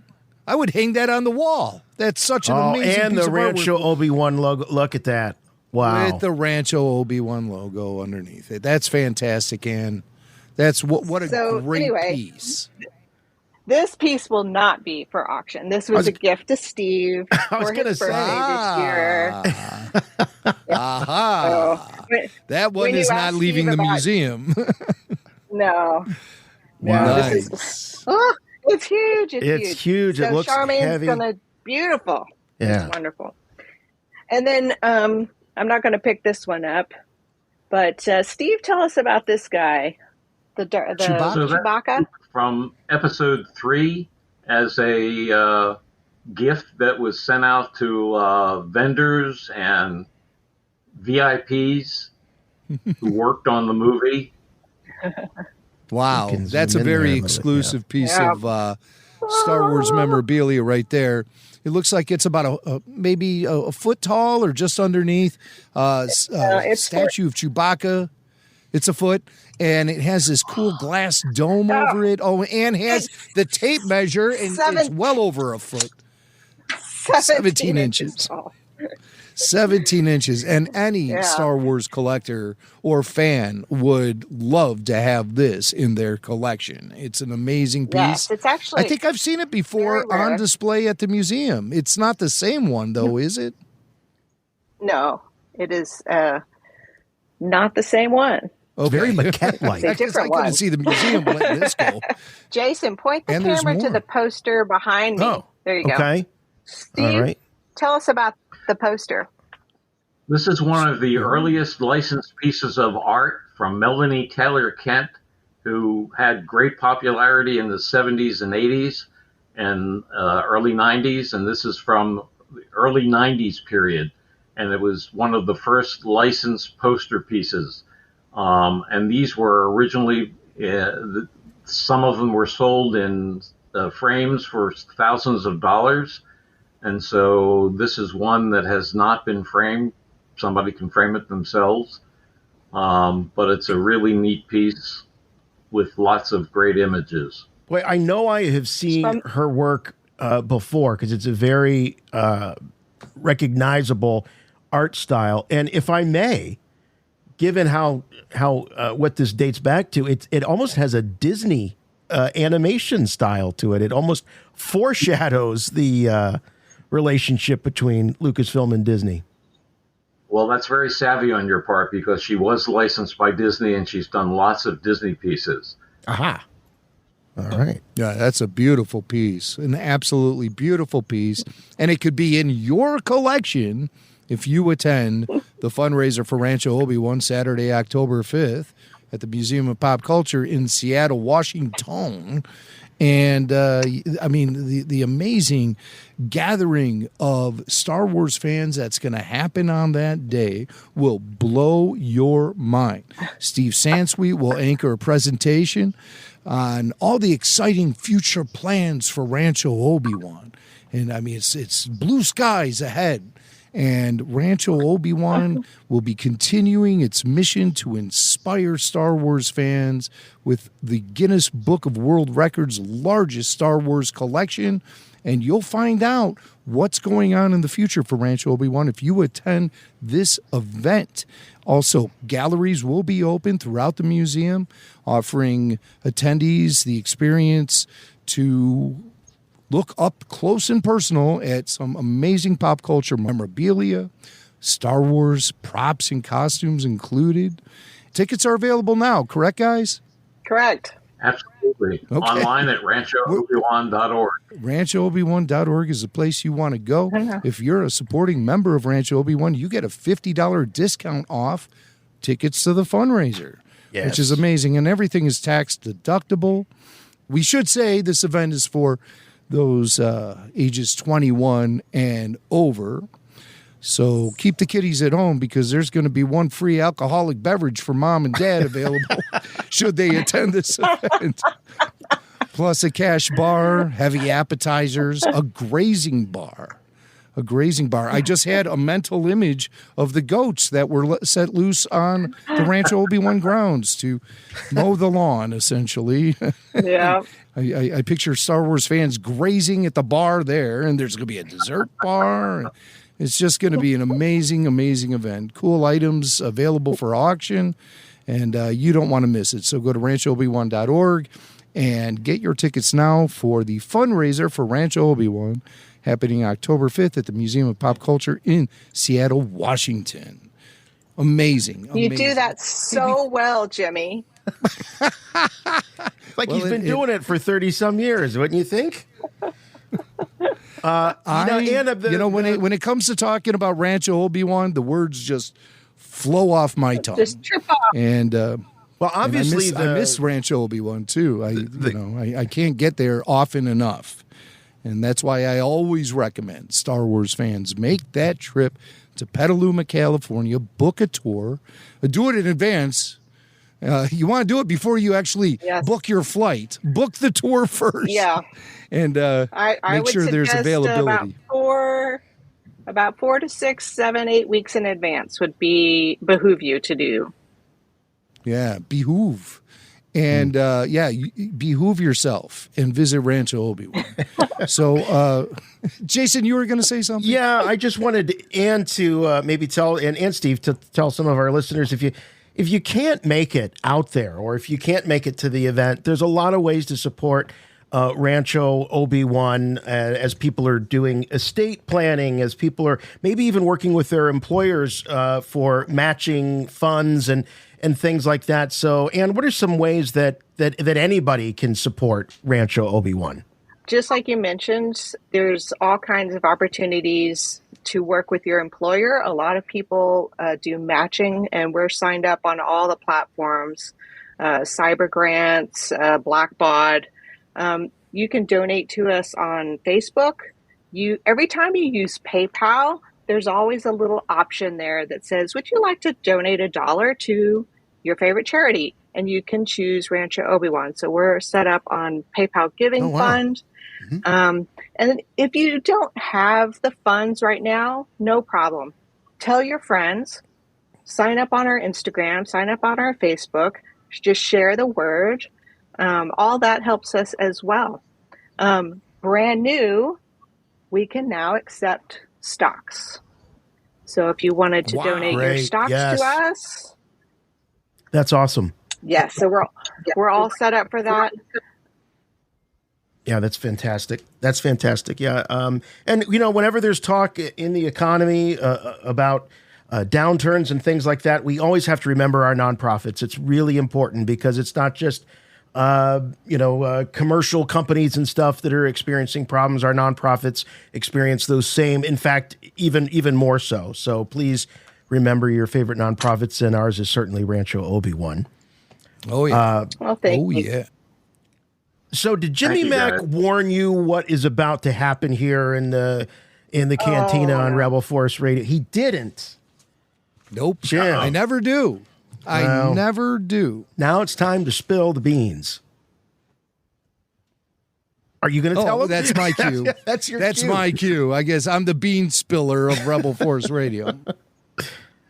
For our valued guests, our notable personalities who join us here on Rebel Force Radio, we have a list of questions compiled by Yoda himself and faxed to us from Dagobah. Yoda's not hooked up with text or email or anything. He's still faxing. It's Dagobah. What do you want? And these are questions, very simple on the surface, but could provide the most complex answers. These are not trivia questions we're going to ask you. It's all based on personal preference and opinion. And it's called the Yoda questionnaire. The Yoda questionnaire. That's right. Thank you. Legendary Richard Cheese with that beautiful introduction. Yes, the Yoda questionnaire, as Jimmy Mack said, these questions can be very deceiving because there are no wrong answers, but there are some answers that are more right than others. So, without further to-do. Now, would you like to tag team on this, or would you each like to have a hand at these answers? We'll tag team, I think. Tag team? Really, tag team. All right, tag team. I think they want to tag team. But right. I think you'll discover that as we get into it, you'll want to stand on your own individual hill as far as this goes. Especially if there's disagreement. It could devolve into a debate of some sort between you two. It's a good thing you're separated. I was going to say, it's a good thing you're in different rooms. Yeah. Yeah, because certainly passions have risen with this before in the past here, the Yoda questionnaire. So we'll start off with an easy one. Steve, who or what, in the interest of inclusion here, who or what is your favorite Star Wars character? Well, as I usually say, it's not named Rancho Jar Jar. So Obi-Wan is my favorite Star Wars character. Obi-Wan. The Ben Kenobi version of Obi-Wan, correct? Both, actually. We have two wonderful actors and two great storylines, so I like them both. So the character of Obi-Wan over the years. All right. That's the first time I've heard you say that. I've always known you to favor the Alec Guinness Obi-Wan Kenobi. But Ewan McGregor certainly has laid claim to that character as far as being his own. And he's a great actor, too. It's what a great 1-2 punch of world-class actors to fill the role. It's really kind of a gift to Star Wars fans to have that, all things considered. What about you, Anne? Well, the right answer is Yoda. Oh, wow. That's the right I told you answer. things can sometimes get a little heated here. The right answer is Yoda. Yeah. Remember, Anne, you're just down the hall. Yeah. She's not going to toe the company line here. She's going to say what she feels, and it's Yoda. And what makes you connect to Yoda? Oh, where to all begin? of his philosophy, connection to a larger picture. There is no try, only do. Who can argue with that? Yeah. We're going to take a journey to the dark side, if you don't mind. That was the light side of the questionnaire. We all deal in duality, even Jedi Master Yoda.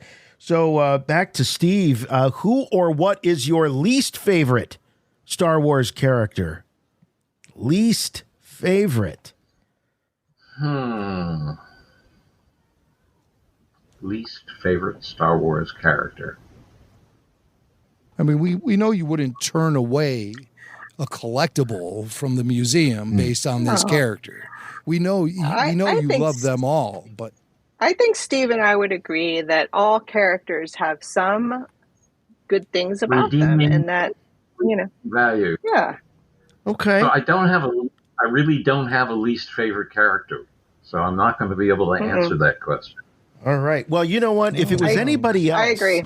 If it was anybody else other than Steve Sansweet, I'd say that's impossible. You have to have an answer.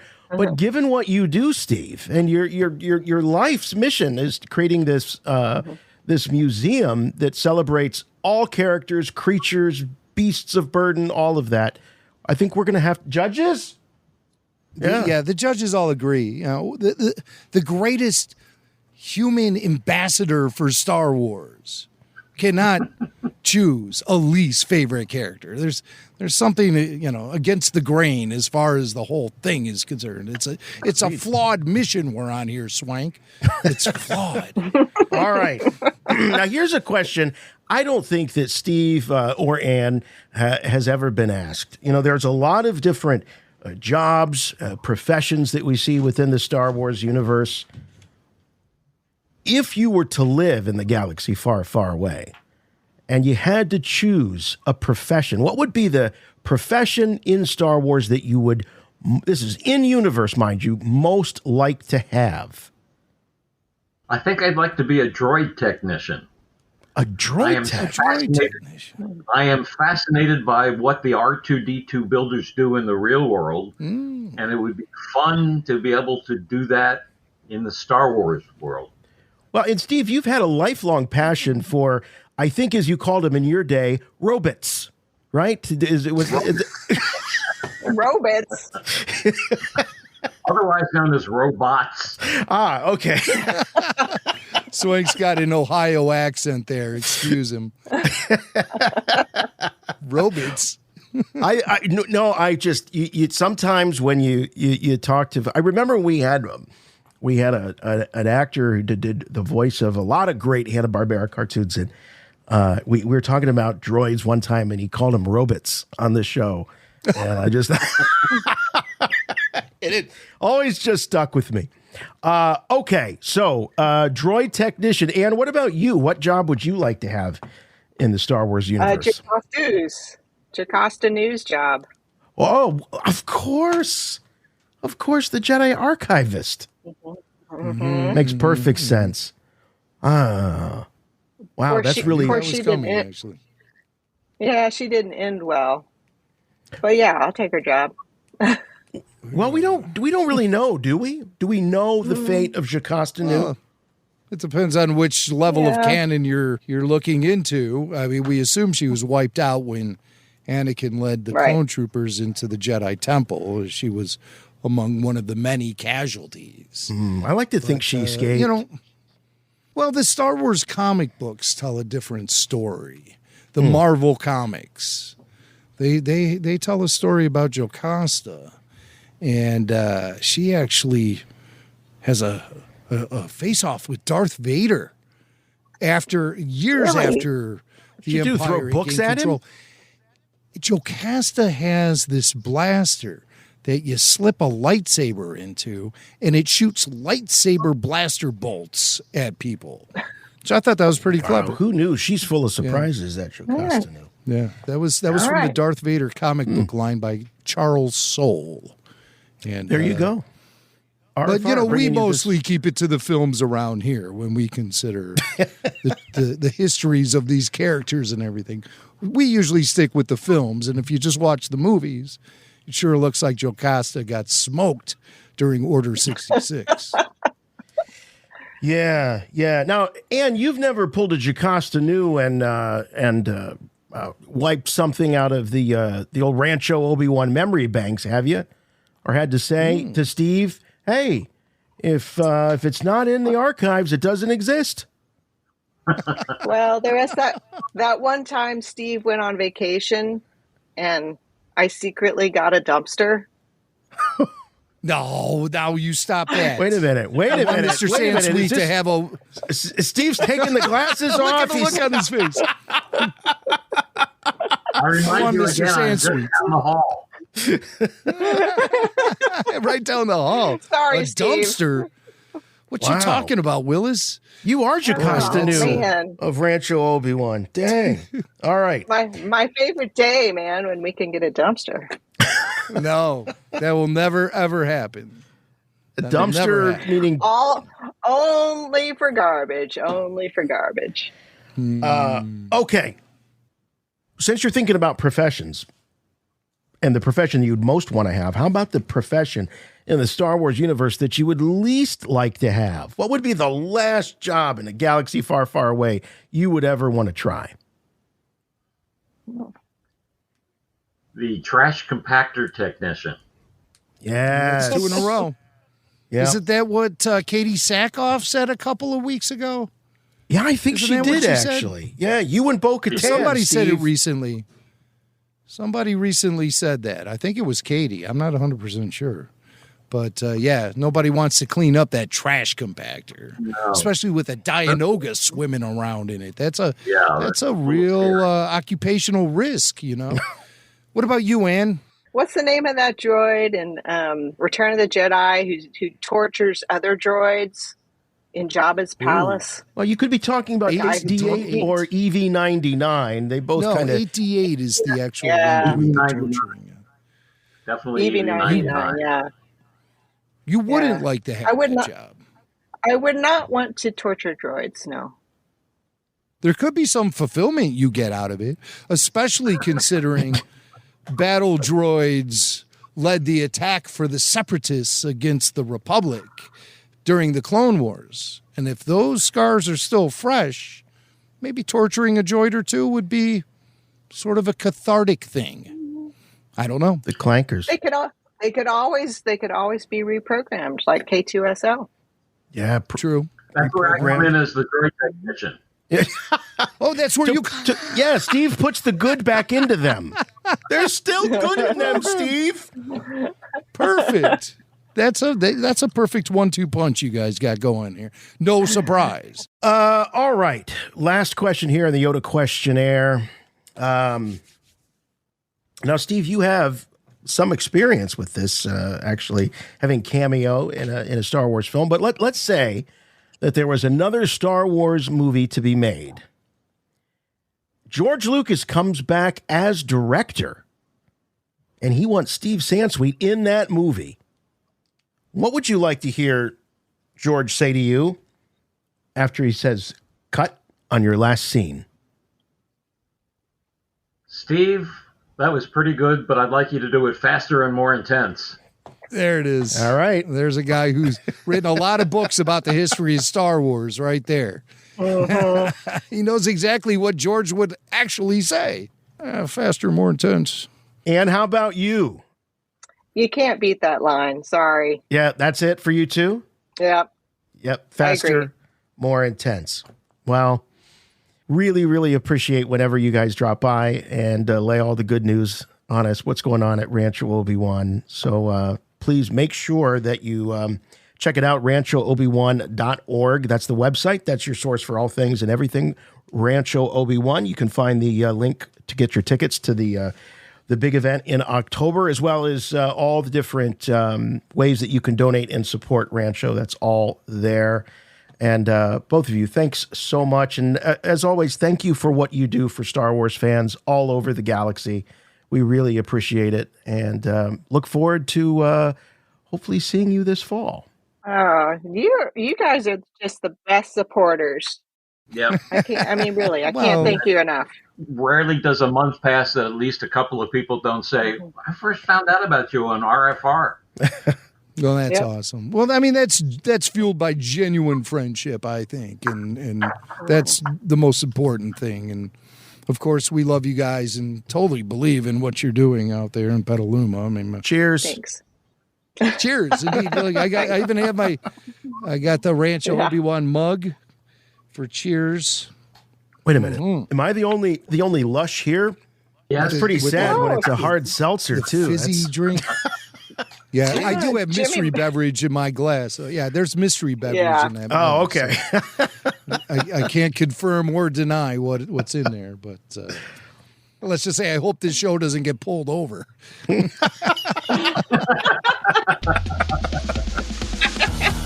get us out of here!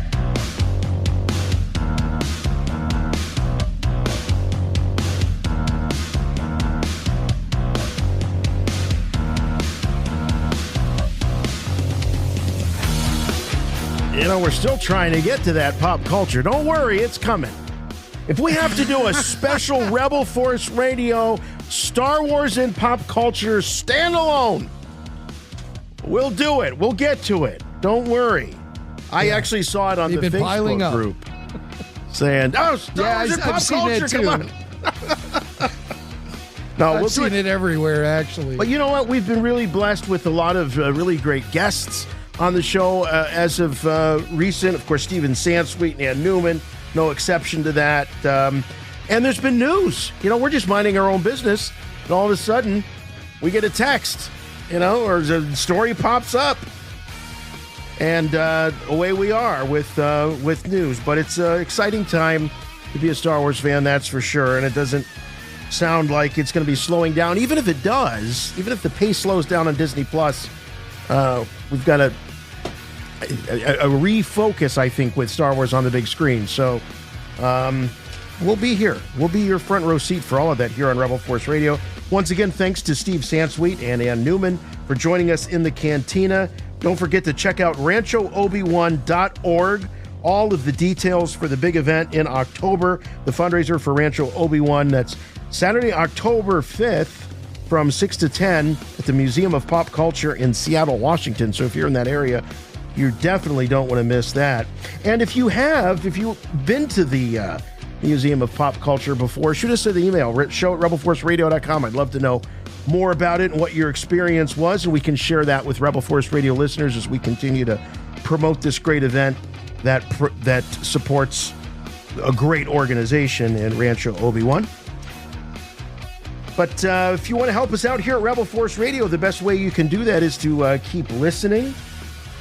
Heck, you know what? How about Patreon? We haven't talked about Patreon this week. Let's talk about Patreon. Go over to rebelforceradio.com and click on the Patreon banner, or go to patreon.com/rebelforceradio, where you'll find the latest and greatest exclusive podcasts, etc., etc. Jim, what's new on Patreon? Well, what isn't new on Patreon? We were sharing some photos from our time at FanExpo, and signing up RFR VIPs for the next 3 months of RFR Q&A. And we have a great roster of VIPs ready to entertain everyone with fresh Star Wars conversation, opinions, ideas, revelations, you name it. You never know what we're going to be talking about on RFR Q&A and who we're going to be talking with. So be on the lookout, everyone, because RFR Q&A is available to each and every Patreon supporter. And be on the lookout for the next wave of Q&As to kick in next week. I believe we have VIP favorite Eric from Phoenix joining us next week. And what Eric wants to talk about, I don't even know at this point. So I get surprised as well. Lots of surprises going on at RFR on Patreon. It's the only place you can get full show video of every RFR episode, along with the Babu Freaks bonus podcasts like RFR Q&A, RFR RPG, and early bird releases, ad-free shows, ad-free episodes of RFR. You can get it all at patreon.com/Rebel Force Radio, and you can support your favorite Star Wars podcast at the same time. Patreon.com/Rebel Force Radio. All right, and don't forget, we're on all the socials, including YouTube. As I said, as Anne Neumann was going through all of the items that we were talking about earlier, we'll get that up on YouTube, so check that out. Rebel Force Radio on YouTube. Just search for Rebel Force Radio, or go to youtube.com/Rebel Force Radio. We're also on Facebook, on X, on Instagram. Follow us there. Keep listening. Keep spreading the word to your friends, your co-workers, your family. Tell them to check out Rebel Force Radio, the #1 Star Wars podcast, suitable for all ages, all genders, all ethnicities, all races. And we won't get mad if you're over 50 and you happen to be male. Yes. Hold on. Nope. I still have a pulse. All right. That's it. We'll see you next time. For Rebel Force Radio, I'm Jason. And I'm Jimmy Mack. And remember, the Force will be with you, always.